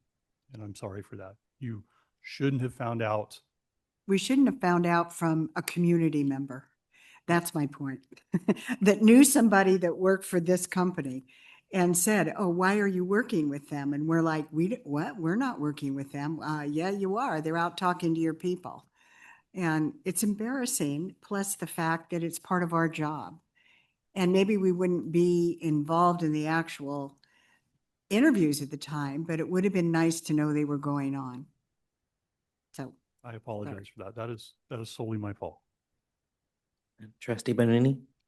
I wanted to just comment on that. I'll have other comments too if others have other comments, but I just want to reply to what Trustee Gerard said, and also statements that were made in the presentation. So there were statements about like slowing the process down so that everyone can be on board. And it's true that we found out that this was happening. And it's also true that sometimes we hear things and we don't have an avenue by which to follow up. And I won't elaborate on that right now. So I do feel like there were also indications when I reviewed the documents that perhaps you thought we knew, because there were slides that showed us as a substantive stakeholder giving input. And so I want to acknowledge that, but also that that we need to catch up. And the reason that I am very concerned about it, it was a little bit exacerbated by the information that we heard today around Fund 40 and all of these things. So I know not every board member is on every committee, like Hugo and I and whoever else, like we're on, people on different committees. So for instance, Trustee O'Neill is on the budget committee with Bev and I, right? And so there were conversations that came up within our budget subcommittee, which translated to our budget approval that I've referenced already tonight once in a related manner, that we are talking in board conversations around Fund 40 being utilized for different purposes. And so we already as a board approved part of Fund 40 being used for the YMCA projects. And that came up in some approvals in the fall. There are significant discussions around Fund 40. I'll transition now to Workforce Housing Committee, which is Beverly and Hugo and I, where we actually asked about this. So we're on the same Gateway Committee as well. And so there are discussions that are being had and have come up in our board meetings around workforce housing. And the reason we even knew about the facilities master plan was because we were talking about coming up with a protocol around how we would assess how we were going to be able to assist, if at all, districts with their housing. So I'm mentioning that for the edification of board members who are concerned about that. And I feel like in this conversation tonight, we're talking about, well, Fund 40 would be great to do all these things. However, we've already been, not officially, but we've been talking about it in these different contexts. And I'll also reiterate the fact that when the third item, which is in fact a conversation in the budget subcommittee that came up around a new facility for the Gateway Community School, which we also heard in our budget study session, we pushed back on that because we know that we are still, working on bolstering that program and building it up, and we don't have enough students to justify that. And so when I reviewed the materials, I was specifically looking for, are we talking about a facilities master plan that I'm used to seeing? Because I also, like Trustee O'Neill, have served on a school board and have developed and been party to seeing updates and such to a facilities master plan, which usually involves upgrades and safety and codes and other things that have amounts tied to them. And in the school district context, it's tied to bonds and other things where you go, which of these things do we want to include in our bond? Well, we don't have bonding capacity. And we do have a Fund 40 that has some funds. And we potentially could get this other small percentage. So I'm kind of looking at this bigger picture and the things that we have been talking about and going, yeah, there are a lot of parallel conversations happening, and our board, it's confusing to our board. I also want to say that I think having a facilities master plan is a great idea, and upgrading bathrooms and making students feel safe and having educators have the space they need. And those are all amazing things that we care about, and we are joint partners in facilities. But as you can probably hear, and as I'm trying to share, with those members of the board who aren't on those other subcommittees, but we're in open session talking about facilities now, we can talk about it. I think that we need to potentially have more conversation about it and bring these conversations together. And finalizing this by March or something sounds interesting. And so I'm concerned. And I already raised my other concerns around the policies and the fact that, Board Policy 7000 says that the county board shall award contracts for design and construction, right? And Board Policy 7140, which says, for each project, the county superintendent or designee shall recommend architectural and engineering firms to the county board to approve, for approval. So those steps were not taken, and I'm super concerned about that. So that's my general feeling, is that we have to slow down and understand what we're doing. So I'll say that, and I'll save the rest of my requests for later. Deputy Superintendent Chavez. Thank you. Yes, I want to acknowledge that Deputy Superintendent Baltima did acknowledge that it was a misstep, and he's taking responsibility. I will take responsibility in collaboration because we have been talking about this internally. What I'd like to know in direction from the board is, how do we make it better? I know I heard you say maybe slowing it down because the timeline might be too rushed. That's a possibility. Is it talking to the budget subcommittee and diving deeper into the process and maybe unpacking the areas that we need to do better at informing? I mean, I know that Kevin and I have talked about, Deputy Superintendent Baltima have talked about, this is a partnership, superintendent's office, and definitely with the board, and having a plan that is cohesive and supported by all parties is very important to us. And so we want to make sure that the product that we end up with, the facility master plan, has everybody's voice and everybody's opportunity to give feedback. So we want to engage in that, and we want to make sure that we do it right for everybody. So I'm open. We're open to suggestions. Trustee Benini. Well, just as a quick response, I mean, I will say first that yes, the Gateway Subcommittee has already had a conversation around items that we think would help make this not happen again. And of course, I mean, it's always the question of, how far down the racetrack did the horse run before you can pull it back, right? I mean, I don't think that is our necessarily our intent, but I do think we need to set some expectations around it with knowing these other conversations are happening.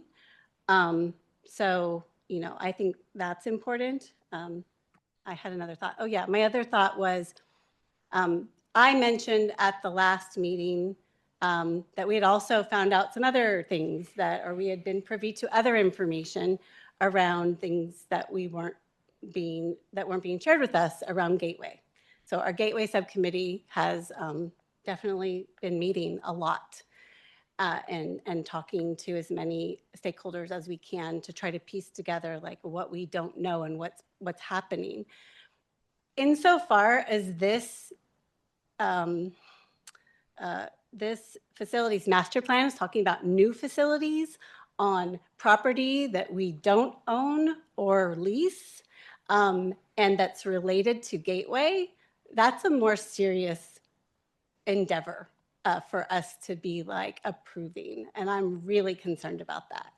I'm not in that statement suggesting that Gateway students don't deserve like the best opportunities. I think there are other ways we need to address that. And I don't think building a new building is the way to do that right now. And I know that's been discussed in subcommittees. And we've said, wait, you know, we need to pause. And I know it was proposed in the study session that we had for budget, and there was a pause. And again, on approval of the budget, it was not in the budget, according to what I was told. And so I think when we get to future agenda items, I have a little list of things that I'd like to propose. But I do think we need to tighten up our policies. We need to read our policies and follow them. We spent a lot of time reviewing these policies and redoing them. And the fact that they say things that we haven't been doing is, as an attorney, it's so concerning to me. So I'll leave it there. And then for my end, to answer your question, there's still clarification that some of us need on our end. So I am going to meet with Lisa to just make sure that we are following Ed Code, that we are following the process before I can even answer your questions. There's just more context that I need to know to make sure that we are doing our due diligence as board members and as a team. I don't know if anyone else would like to add or answer his question. Trustee O'Neill? So getting back almost to my original question, you've been hired in an RFP signed, and I don't know whether it was approved by the board or the staff, that to develop a master's plan, right? And this is the first step in developing the master plan, and you're at some point going to come up with a document listing all the wants, needs, et cetera, and a proposed budget for the master plan, correct? Facilities plan, correct? Yes. So That's the scope of the RFP? yes. I see no point in delaying the facilities master plan because given the cost of escalation in construction, the delay just makes it more expensive and lets us not be able to do our wish list. So I would vote that we continue with the facilities master plan as they have developed and scheduled. And then the other issues and stuff, you know, we can talk about as they move forward. That's my opinion. Thank you. Are there other comments or questions from the board? Are there any from the public? We do have a raised hand.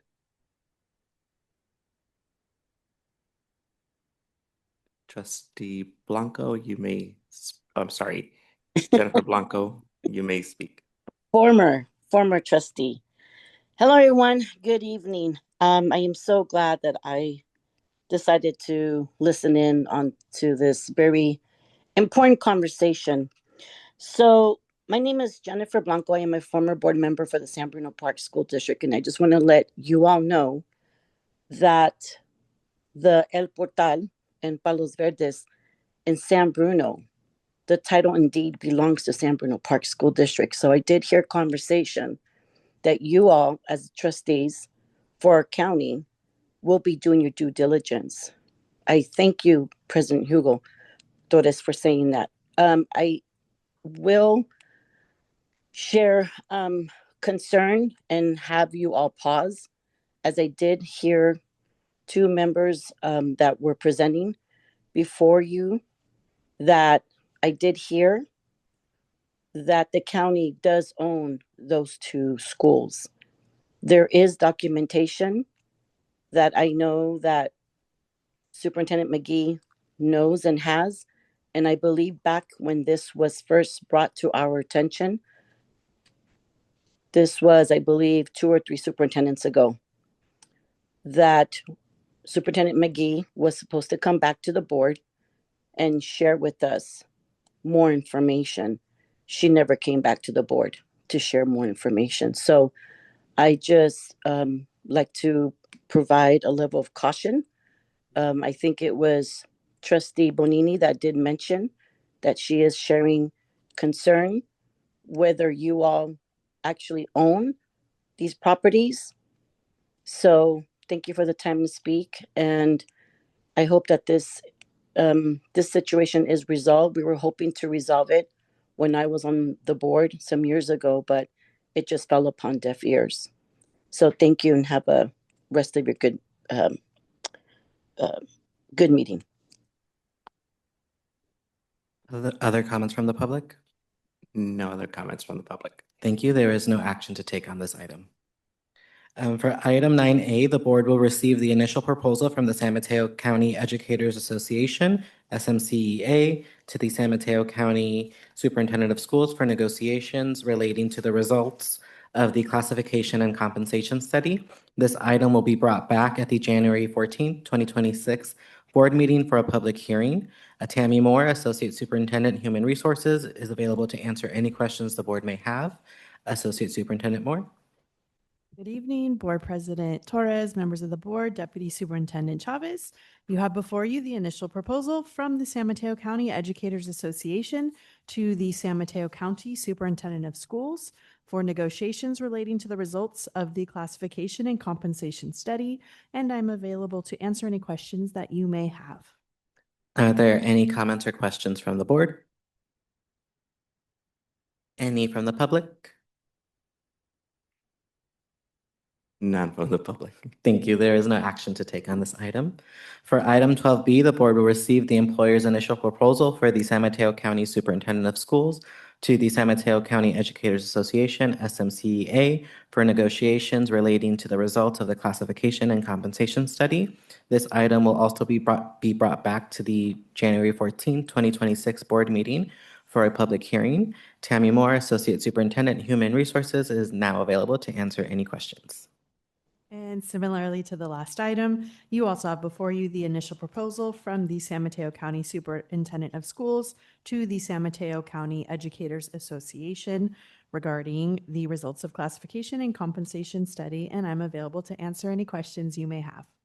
Any comments or questions from the board? Any from the public? None from the public. Thank you. There is no action to take on this item.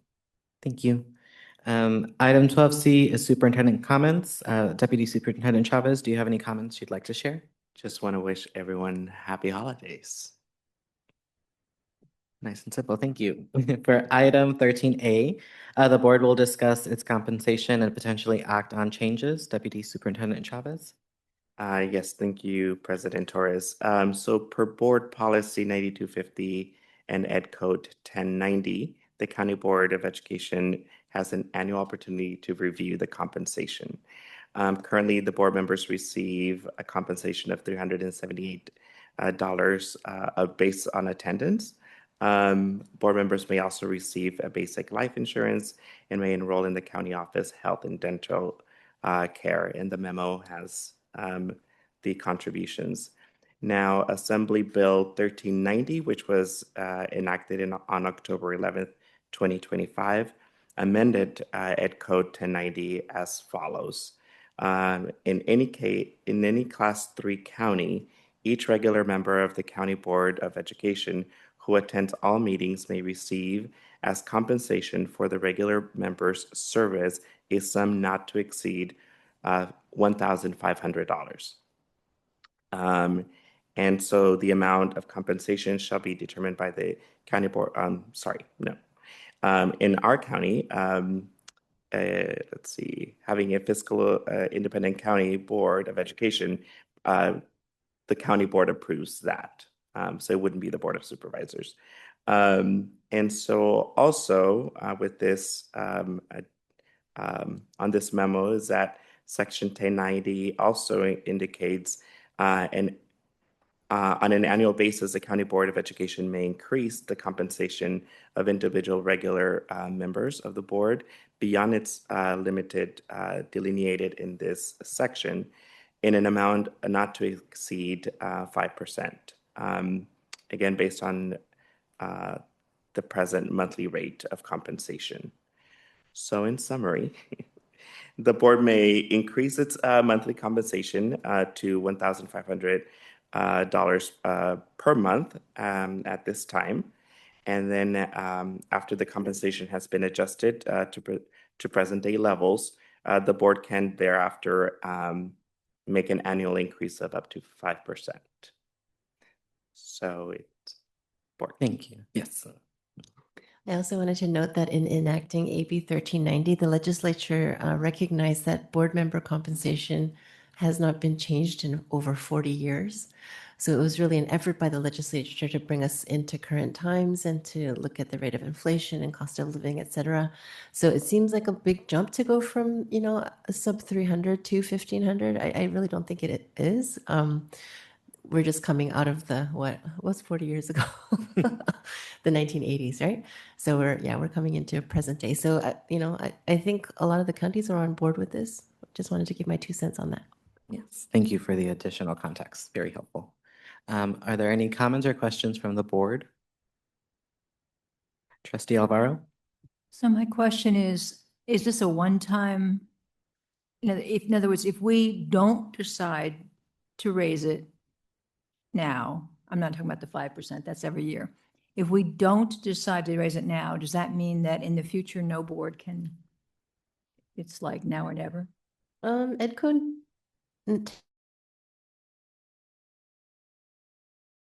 sort of to lose it forever. But since it was enacted this year, it's probably best to come to current times now. And then after that, then you're restricted to the 5% year-over-year increase. So it's, resetting everybody to the same standard. Yeah. So if we were to come to a compromise solution and not say 1,500 a month and not say 370, then future boards would be from whatever base we set would go up 5%. That's it. They can't go higher. That's correct. Okay, thank you. Question? No, I wanted to make a motion. Oh, sorry. I have 2 questions. One, if this were to get approved today, when would that apply? Would that be? Miss Lisa? I'm going to say January. Let me open up that section. But yeah, I would say January. Oh, wow. Yeah, I'll look at And it really then quick. Kevin, sorry. So let's say that does get approved. How does that impact our budget? He did those calculations before we came down. Hey. Well, we would increase our budget at second interim because we've just approved first interim. Currently, at the amount we pay annually is $31,752. If we approve up to the $1,500 amount, it'll be $126,000 annually. So again, for just 6 months, it would be half of that. But we would build that into our second interim budget based on the board's actions. Okay, so doable and would still keep us healthy. It is doable, yes. Okay, thank you. Other comments or questions from the board? Any from the public? None from the public. Thank you. Is there a motion? Trustee Love? I move that we adopt the $1,500 compensation moving forward per the policy. Is there a second? Yeah, I'll second that. Thank you. There's a motion to increase the compensation to $1,500 made by Trustee Love and a second by Trustee Alvaro. Is there any further discussion? All those in favor say aye. Aye. All those opposed say no. No. Thank you. The motion passes with a vote of 6-1, and the board has voted to increase compensation to $1,500 per month. For item 13B, the board may discuss and act on nominations for the California School Boards Association, CSBA, Delegate Assembly. I turn this item over to Board Member Bonini. Thank you. So there is I think it's a 2-year term for Delegate Assembly. And my term, I think also Trustee Gerard's, what we already approved her nomination, is coming up this, we would vote on new delegates in, I think, March of 26 or something like that. So I submitted my paperwork to be nominated to continue to be a delegate. And I will be starting work, just as a background, as a member of the Planning Committee for CSBA's Annual Education Conference starting in January. So it behooves me to continue as a delegate in that capacity. And I'm also a member of the planning group for the county boards trainings. And so again, as a delegate, I just have, I'm at, in that circle, doing that work. I guess if I wasn't reelected as a delegate, I probably could still do that, but I would like to continue to serve as long as I am active with CSBA. So I would be honored if you would approve my nomination. Thank you. Are there any comments or questions from the board? Any from the public? None from the public. Thank you. Is there a motion regarding the CSBA Delegate Assembly? I move that we approve Trustee Bedini's nomination for the Delegate Assembly. Thank you. Is there a second? I second. Thank you. There is a motion to nominate Chelsea Bonini for the CSBA Delegate Assembly made by Trustee Gerard and a second by Trustee Arias. Is there any further discussion? All those in favor say aye. Aye. All those opposed say no. The motion passes with a vote of 7-0, and Chelsea Bonini has been nominated for the CSBA Delegate Assembly. Yay. For item 13C, when an ad hoc subcommittee meets or a representative attends a meeting related to their given assignment, board members may choose to bring a report to the board at this time. Would any board members like to report out? Trustee Alvaro? Thank you. In your packet, there's a little document that Jennifer kindly printed out for everybody today. And it's just a summary note so that you can look at it at your leisure, because I want to go through it a little bit quickly. But as in backstory for people who haven't been on this board for 300 years, we were, for 40 years, we were a year-to-year tenant up at the Y, up at Jones Gulch. And we finally secured a long-term lease with them a few years ago. And we've got a great relationship with them, finally. We sold our surplus Lumomar property to Post, which was a deal that Rod Shaw helped put together. Post donated to the county for inclusion into the park system. We ended up with a pot of money, and we said to the Y, there's things we want done up here. There's deferred maintenance. There's some buildings that need to be done. Let's get some work together. And they were very eager to help include us in their master plan. So the subcommittee was appointed, and by vote of this board, we have two distinct roles. And it gets a little confusing, but I want to lay it out. One is we budgeted a certain amount of money that were for infrastructure and for maintenance. The Y agreed that they would pay 2/3, we would pay 1/3 of those items. We budgeted a certain amount of money for it. The fire road was built, water and power system upgrades. The student cabins some of them were replaced. So those things the board said to us, we've already approved them. You go over the budget, you go over the bills as they come in, and you just go ahead and approve them as long as you're within boundaries. We don't come back to the board. And I believe that as of this moment, as of this report, that's done, right? Yes, Kevin's nodding, so yes. This is the end of phase 2, which is that 2/3, 1/3. The other part of our job is that we discuss with the Y any upgrades that we deem necessary, like new teacher housing, intern housing, that sort of thing. We work out some details with them. We come back to the whole board for a presentation. Usually the Y comes and helps do the presentation. We have discussion, we have approval, we go back to the Y, whatever needs to be done. But this board then gets to say, yes, we like that. No, we don't like that. Let's look at some other things. So that piece of it has to come back to the full board. That's not in the purview of the subcommittees. We're just like the middlemen trying to get the groundwork done. And what we do not have any jurisdiction over, we don't have a role in, is programming. That's not part of this committee. This committee is about building. So capital improvements phase 2, we saw these things that you're seeing highlighted here. We met on November 25th and we approved these to go forward because this is the rest of that phase 2. What we agreed to do was finish the pre-development of the staff housing. There's a lot of work there having to do with bench cutting and roads and stuff.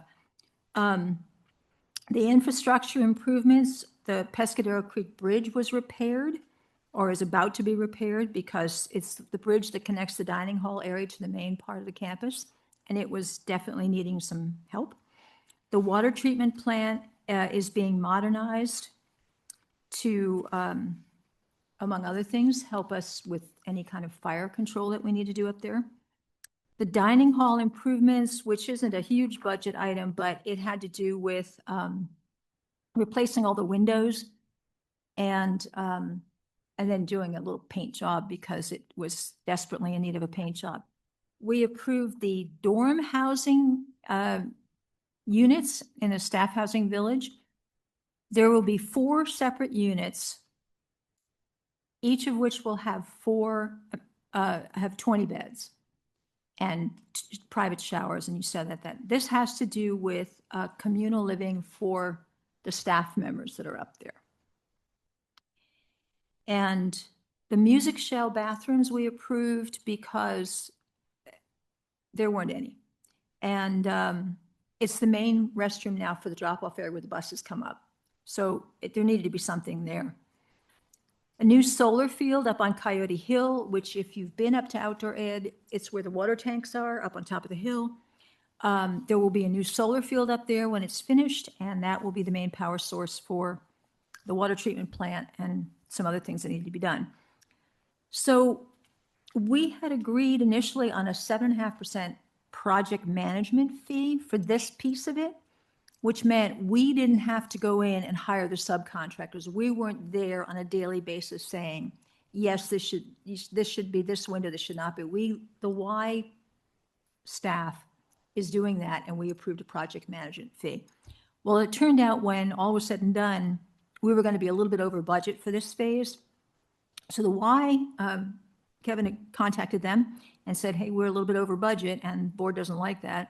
So they agreed to reduce their fee to 2.7% for this phase, just to close it out. When we go into the next phase, which will be the actual building, which we'll talk about later on, it'll go back to the 7.5% again. And trust me, it's worth it for what they're doing, what we're not having to do. So you can see that with payments to date and what was remaining from our commitment, we had about $3,400,000 approximately left. That's what this comes to. So we have authorized that to be spent. We will close out that phase, and we're done with that sort of infrastructure and modernization piece of it. Now, we are going to meet via Zoom with the Y on Friday, this Friday, and we'll bring back a full report for the board in January or possibly February, depending on how that all goes, to talk about the next things that we want done, which are new housing for the principal, new intern housing. There's a couple other components there, but that's mainly what we're talking about is staff housing, not the staff housing village communal housing, but this is additional housing and the intern housing. So we will talk about that and come back to the board. And I'm happy to try to answer any questions. And if you look at this later on and you have a specific question, I know that Kevin would be happy to talk to you because otherwise we'll be doing Brown Act violations. Trustee Bonini?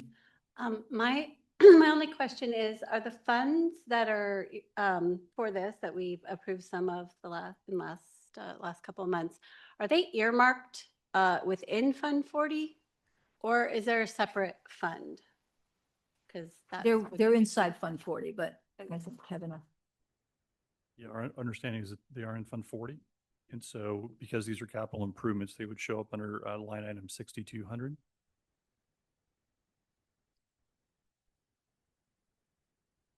I'm sorry, I'm having. Thank you. Yeah. Good stuff. Other comments or questions from the board? Trustee Gerard? Susan, will you update my memory on what staff housing has already been built, if any? Didn't we build a couple of homes? We haven't actually built anything yet. What we've done is looked at designs, and there's been a lot of discussion, and I think probably one thing you're remembering is a lot of the argument about where it was going to be. So there was that going on.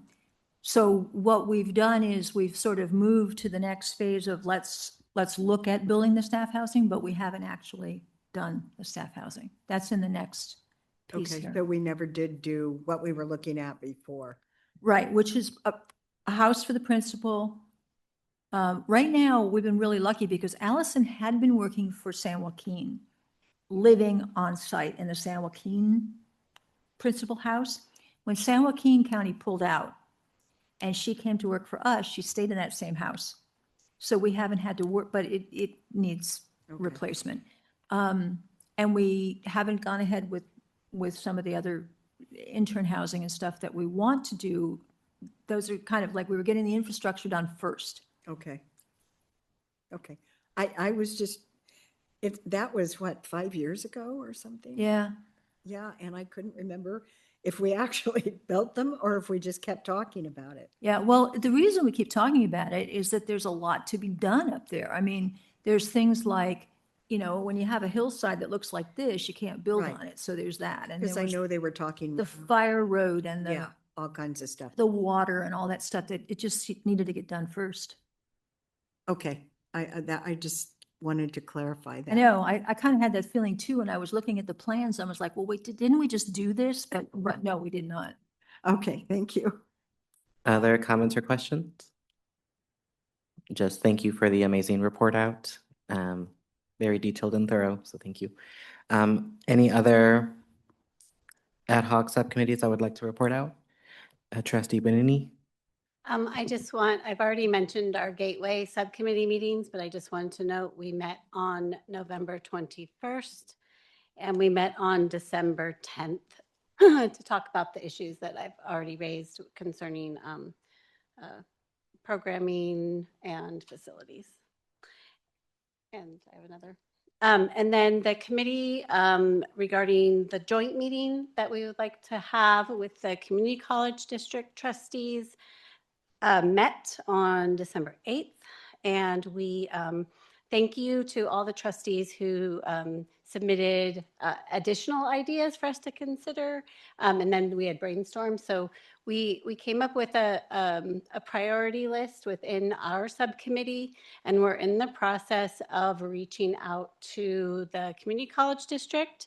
So we will report back once we have more information. Thank you. Any comments or questions?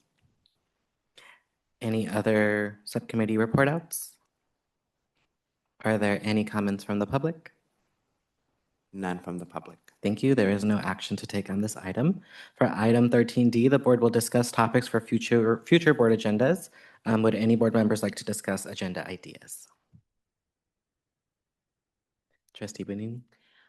So the first agenda idea that I want to raise is a topic that came up in the ACCBE deep dive on community schools, number 2. I don't have the date right here. And it had to do with our involvement in a initiative with OICR for teaching or diving into bolstering the reading skills of our court and community school students, which is a topic that we have talked about many times as a priority. And so I am requesting an agenda item for an update on the work. I did reach out separately to find out, if that was accurate. So I believe it is, that it's at least starting. So I'd like an update. And then I do think it would behoove us to also, in the update, maybe it would just come naturally, but have some literacy data that shows like what we know so far about our students and what we're trying to do.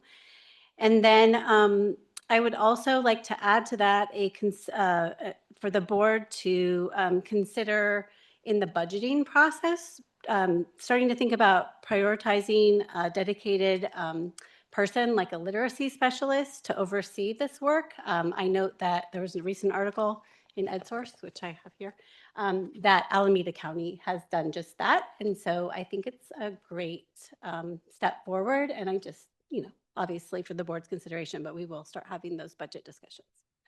That's my first thing. My next one is follow up from all the conversations we've had today. The first item related to sort of increased transparency around what's going on so that we can all work together and move forward in a more collaborative way. Would be for us to review and modify certain policies that relate to spending and contracts and facilities. I will just list them for the record so that Jennifer can include them in the minutes. I've listed for spending and contracts, County Office Regulation 1340, which is access to COE records. Superintendent Policy 3311 regarding bids.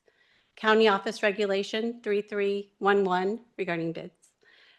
Superintendent Policy 3312 about contracts. Superintendent Policy 3600 for consultants. And then there's an exhibit to 3600.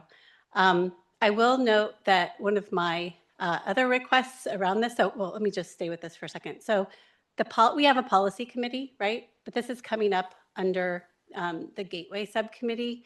And because, I think it's of concern generally to the board, or I hope it is, because I'm, I want to make this better. I feel like it would make more sense for us to maybe try to schedule a study session to go over these, but we're still in the process of talking to Lisa Cho about this. So my proposal is that we schedule a study session, and if everyone's not available, hopefully those who are really interested in policy will be a quorum, and we can do it in that fashion. So it doesn't fall as a burden on any specific committee. So that's that request. Paired with that, I think Trustee O'Neill has a question. oh, you have a question? You said we're talking to Joe? Who's Joe? Oh, Lisa. Lisa Cho. Oh, Joe. oh, I thought. Yes, No Joe. Sorry. I always heard her name was Lisa, not Joe. Okay. Lisa. Thank you. Sorry. Okay, and the paired with that is actually a note around there are superintendent policies that are ones that I noted. And so part of that conversation, I think, but it could be a separate agenda item, would be perhaps we might want to consider having parallel board policies to those superintendent policies that provide us with notice that things are being done that are within the purview of superintendent under the superintendent policies. We've talked about this before in terms of policies that came to us from superintendent policies for notice. We advocated for that when that happened, but we don't have any right to change the superintendent policies as a board. So if we want to have another policy that relates to it, we're going to have our own policy. So that's the second thing around that. Sorry. The third is I've raised this in the past, but I would very much like this to be considered by the board, and as an agenda item is to establish a portal for the contracts that are signed by the county office, by the county superintendent, so that actually these are public documents, right? And that they relate to expenditures and purchases, and we have a right to see them. So second is considering having a portal for contracts so that we can see them. The next thing is I would very much like for the board to consider as a separate agenda item, having a list of expenditures on a monthly basis as a register posted with our consent agenda. This is, as far as I know, required by districts, but I don't think it's required by county offices and county boards because we don't do it. But since we have this fancy new ERP system, I think it would just be print out a report and just have it in our consent agenda. That would create greater transparency. And then lastly, I think this should maybe go with the budget subcommittee, but I really would like to propose outlining what we would like to see as part of our budget process and the expenditure plan. So like the details that is, I've heard these stories of these big binders about like all these things that we know are being the money for each line item is going to. I'm not suggesting we need a giant binder, but that is me trying to find a solution for making things more transparent as we move forward. That is all. Thank you. Would any other board members like to discuss ideas? Trustee Arias? Yes. One that comes to mind right here, we have the proposed for our coming board meetings for January, the report cards for the core and community schools and special education programs. There's also the report on student data intervention programs for core and community schools. I like to propose that possibly we also have, or instead of, or together, but also family engagement at core and community schools that is really culture center and is continuous, because I think it's important not just to look at data and what outcomes are happening, but also finding ways that family is included and engaged in supporting their children, especially, that they're still underage. So I just think it's an important topic to touch on together with what is proposed on the January ones. Yeah, so that's one proposed. Thank you. Marco, you got the list? Okay. Yes, thank you. Any other ideas, agenda ideas? There is no action to take on this item. For item 13E, board members will comment. Trustee Alvaro? I'll keep it really brief. I want to start out by just thanking Deputy Superintendent Chavez especially for holding the reins and keeping everything moving forward this last several months. I know it has been a big job, and I know your other buddy, Deputy Superintendent Baltima, has been doing his fair share too, but I just really wanted to thank you because you've kept things moving forward, and it hasn't been an easy job, Marco, so thank you. And then other than that, I just want to wish everybody happy holidays. I mean, I know we're here on Wednesday. I just don't know that anybody will have the wherewithal to remember that on Wednesday. So that's it. Thank you. Trustee Arias? Well, I also want to thank for all I think the reports and the amount of time that comes into everything that we receive is amazing. It makes it easier for us to go through it when it's kind of synthesized, but I can only imagine the amount of hours and time and pages and information that the whole team has to go through. So also appreciate all the reports and all the work that is being done at San Mateo County Office of Ed. I'm reporting that I attended the SMCSBA on December 8th. It's always a great feeling to be able to network and get to meet other board of trustees around the San Mateo County. And through that, I was able to be connected with the superintendent from the San Bruno Park School District, which we have a date to meet on January. So I'm excited about that, and I'll report on that. I also intend to meet with superintendent in South San Francisco, although I know her and we, is the city where I live. So I'm very excited about doing that as the position that I have for this year. And I just also want to wish happy holidays to everyone. Thank you. Trustee Benini? So let's see. I think I'll report out on some of the things I've been doing just quickly. Of course, Delegate Assembly. We were at the Delegate Assembly. Beverly and I were for the first part of the week, the first week of December, and then we were at the AEC. And all of that was just a lot of learning. It's always a lot of connecting, but also learning new things about what's going on.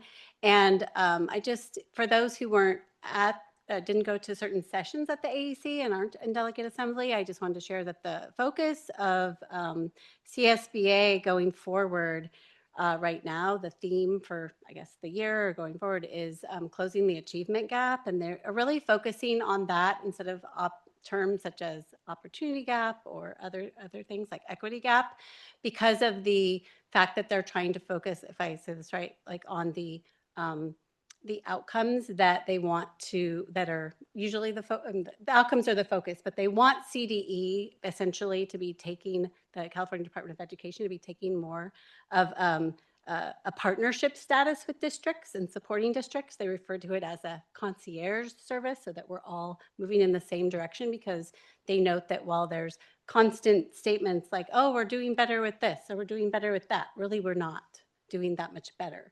And so we really need to make a bigger impact, and CDE needs to help districts do that better. So I thought that was interesting. I encourage you to look at some of the reports. I didn't include it today, but we're going to be putting out a communication from SMCSBA. So now I'm thinking about it. I might add a link to the one of the slide decks that they included, so that everyone will have an access to that. So that was Delegate Assembly, AEC. As Edith noted, we had a San Mateo County School Boards Association meeting on Monday, the 8th. We had a legislative update from CSBA, which was nice of them since they were at AEC the whole week before. And it was really informative. We also had updates for all the committees. Everything's very much on track. The same day, I was able to attend the Child Care Blueprint convening, which is over at Sobrato Center, and that was really interesting. My takeaway from it was something I'll share in the communication for SMCSBA, but that there are a lot of links to elementary and higher education, that we need like more youth voice, more impact on educators, how the whole system is working. And I just think there are a lot of links with education, so I think that we should all be aware of it. The same day, I also attended the county's Human Trafficking Action Plan convening, which was called Be Aware and Prepare, where they're really focusing on this issue, which we know is ever present, sadly, but because of the upcoming sporting events in our region. So I also encourage you to learn more about that. I have some information about it if you're interested. And I've been trying to attend some other things around literacy. Lastly, I'll just say I was really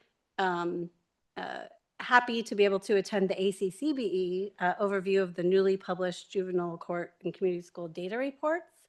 And I also think that's I think recorded. So if you weren't able to attend, I think it's important to attend as we move forward and try to think about how we want to do better with our programs. There are a lot of things that we can learn from that. So I encourage you to do that. Also, happy holidays, and I look forward to seeing you all again on Wednesday. Thank you. Trustee Love? Thank you. So I have to just say, I was really surprised by that vote where I made a motion. I thought we'd have a really rich discussion about it. I had talked to Lisa Cho about it. She talked me back from some proposal that I actually had, which was a bit different than the one that we had. But I think everybody's voice was heard. So that's just fine on it. But I had a much more complicated solution for that. And Lisa didn't think it was that great. So I appreciate that input. Also just attended this CSBA conference and had the opportunity to explore some of the issues that we've talked about: current community schools, school funding, excess property taxes. Also had the chance to connect with some of our colleagues here, which was really great to have that time, and Deputy Superintendent Marco Chavez. And then just the ACCBE Ledge Committee has gotten together, had a really productive meeting. The San Mateo County School Boards Association's Legislative Committee got together and has a new platform. So I think we can kind of pull these things together and kind of use that here for our Ledge Committee. So I'm kind of excited about that. So we don't have to sit there and go, what should we focus on? So anyway, that's my quick update, and happy holidays to everyone. Thank you. Trustee O'Neill?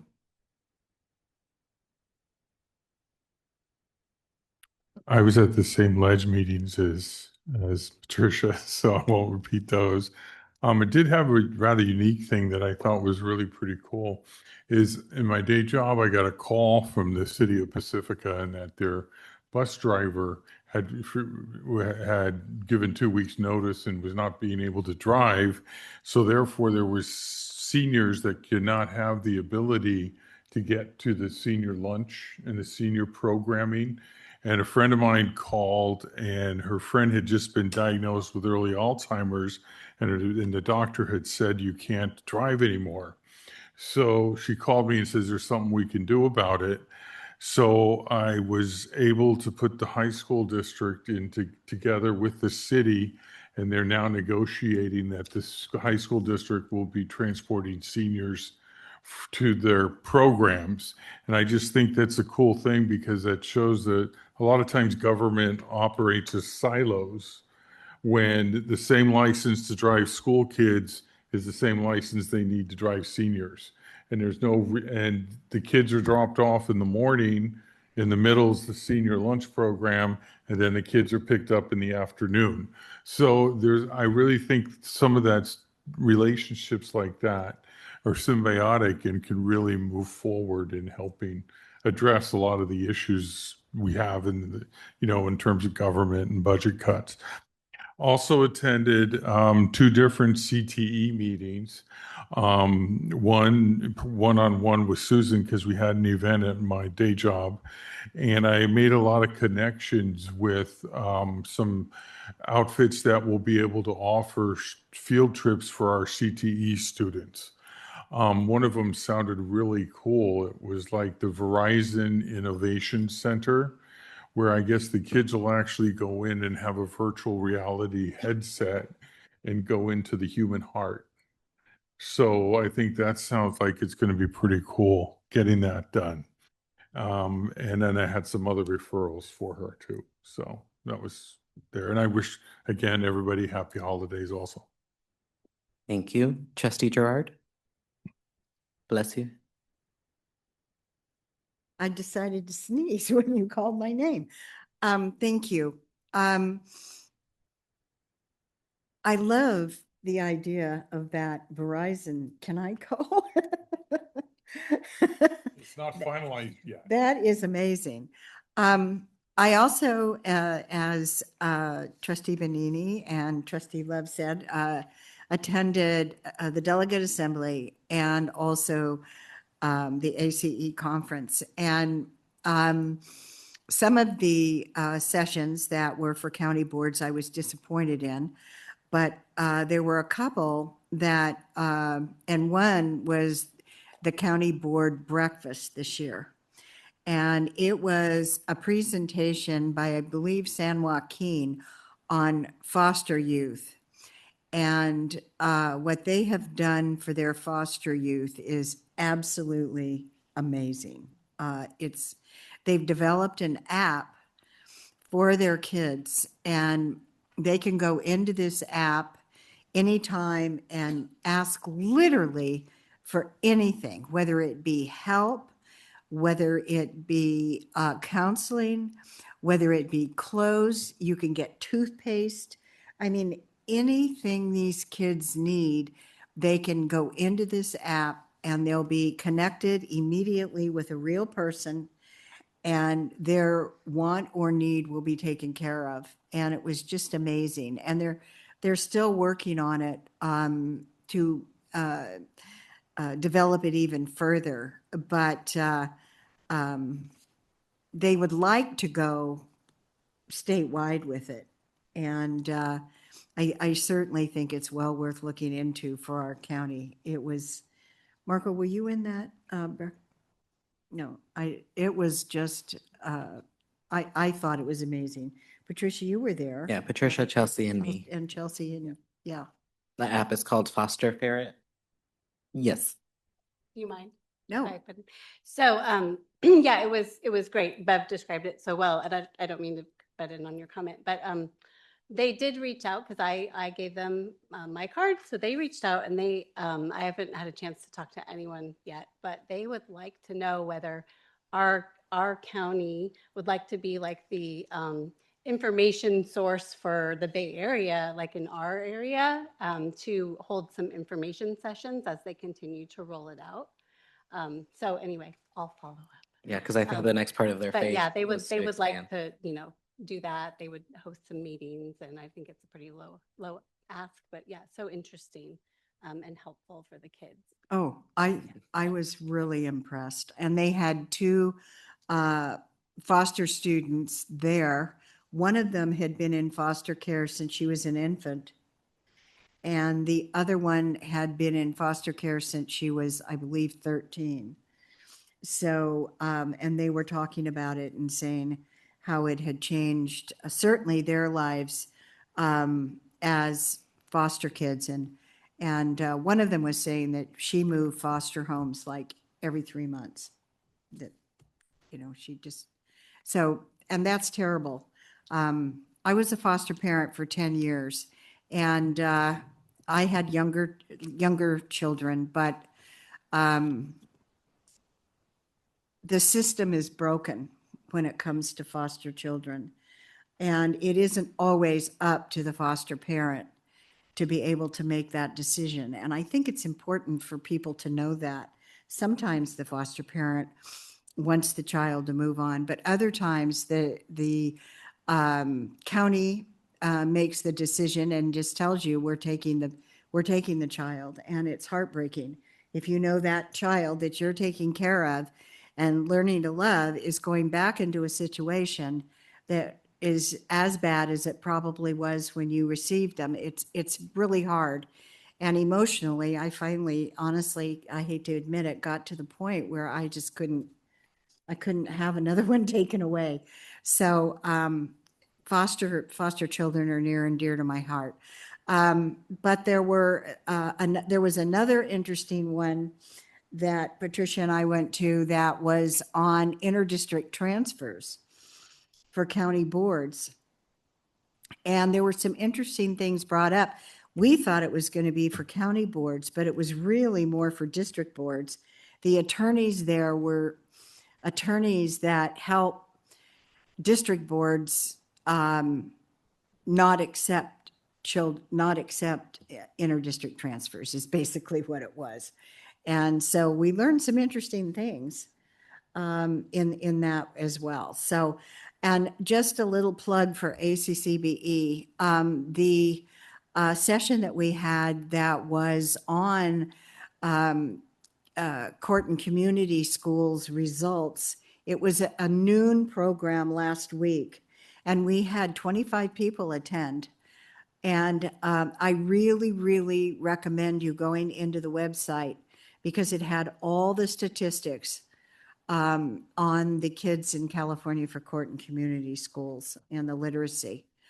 So it really was important. Tonight was one on charter schools, on approving or denying charter schools, which of course we all missed. They do. Yeah. So you can go in and see them all. But yeah, tonight was charter schools. So anyway, with that, I'm just going to stop. It's late, and I want to wish everybody happy holidays. And I hope you get lots of goodies. Thank you. Thank you. Well, y'all are gonna hear me yap for another year, so and see me on Wednesday. So I will just say thank you and happy holidays. Item 14 is the adjournment. The next meeting will take place on Wednesday, December 17th, 2025 at 7 p.m. And this meeting is now adjourned.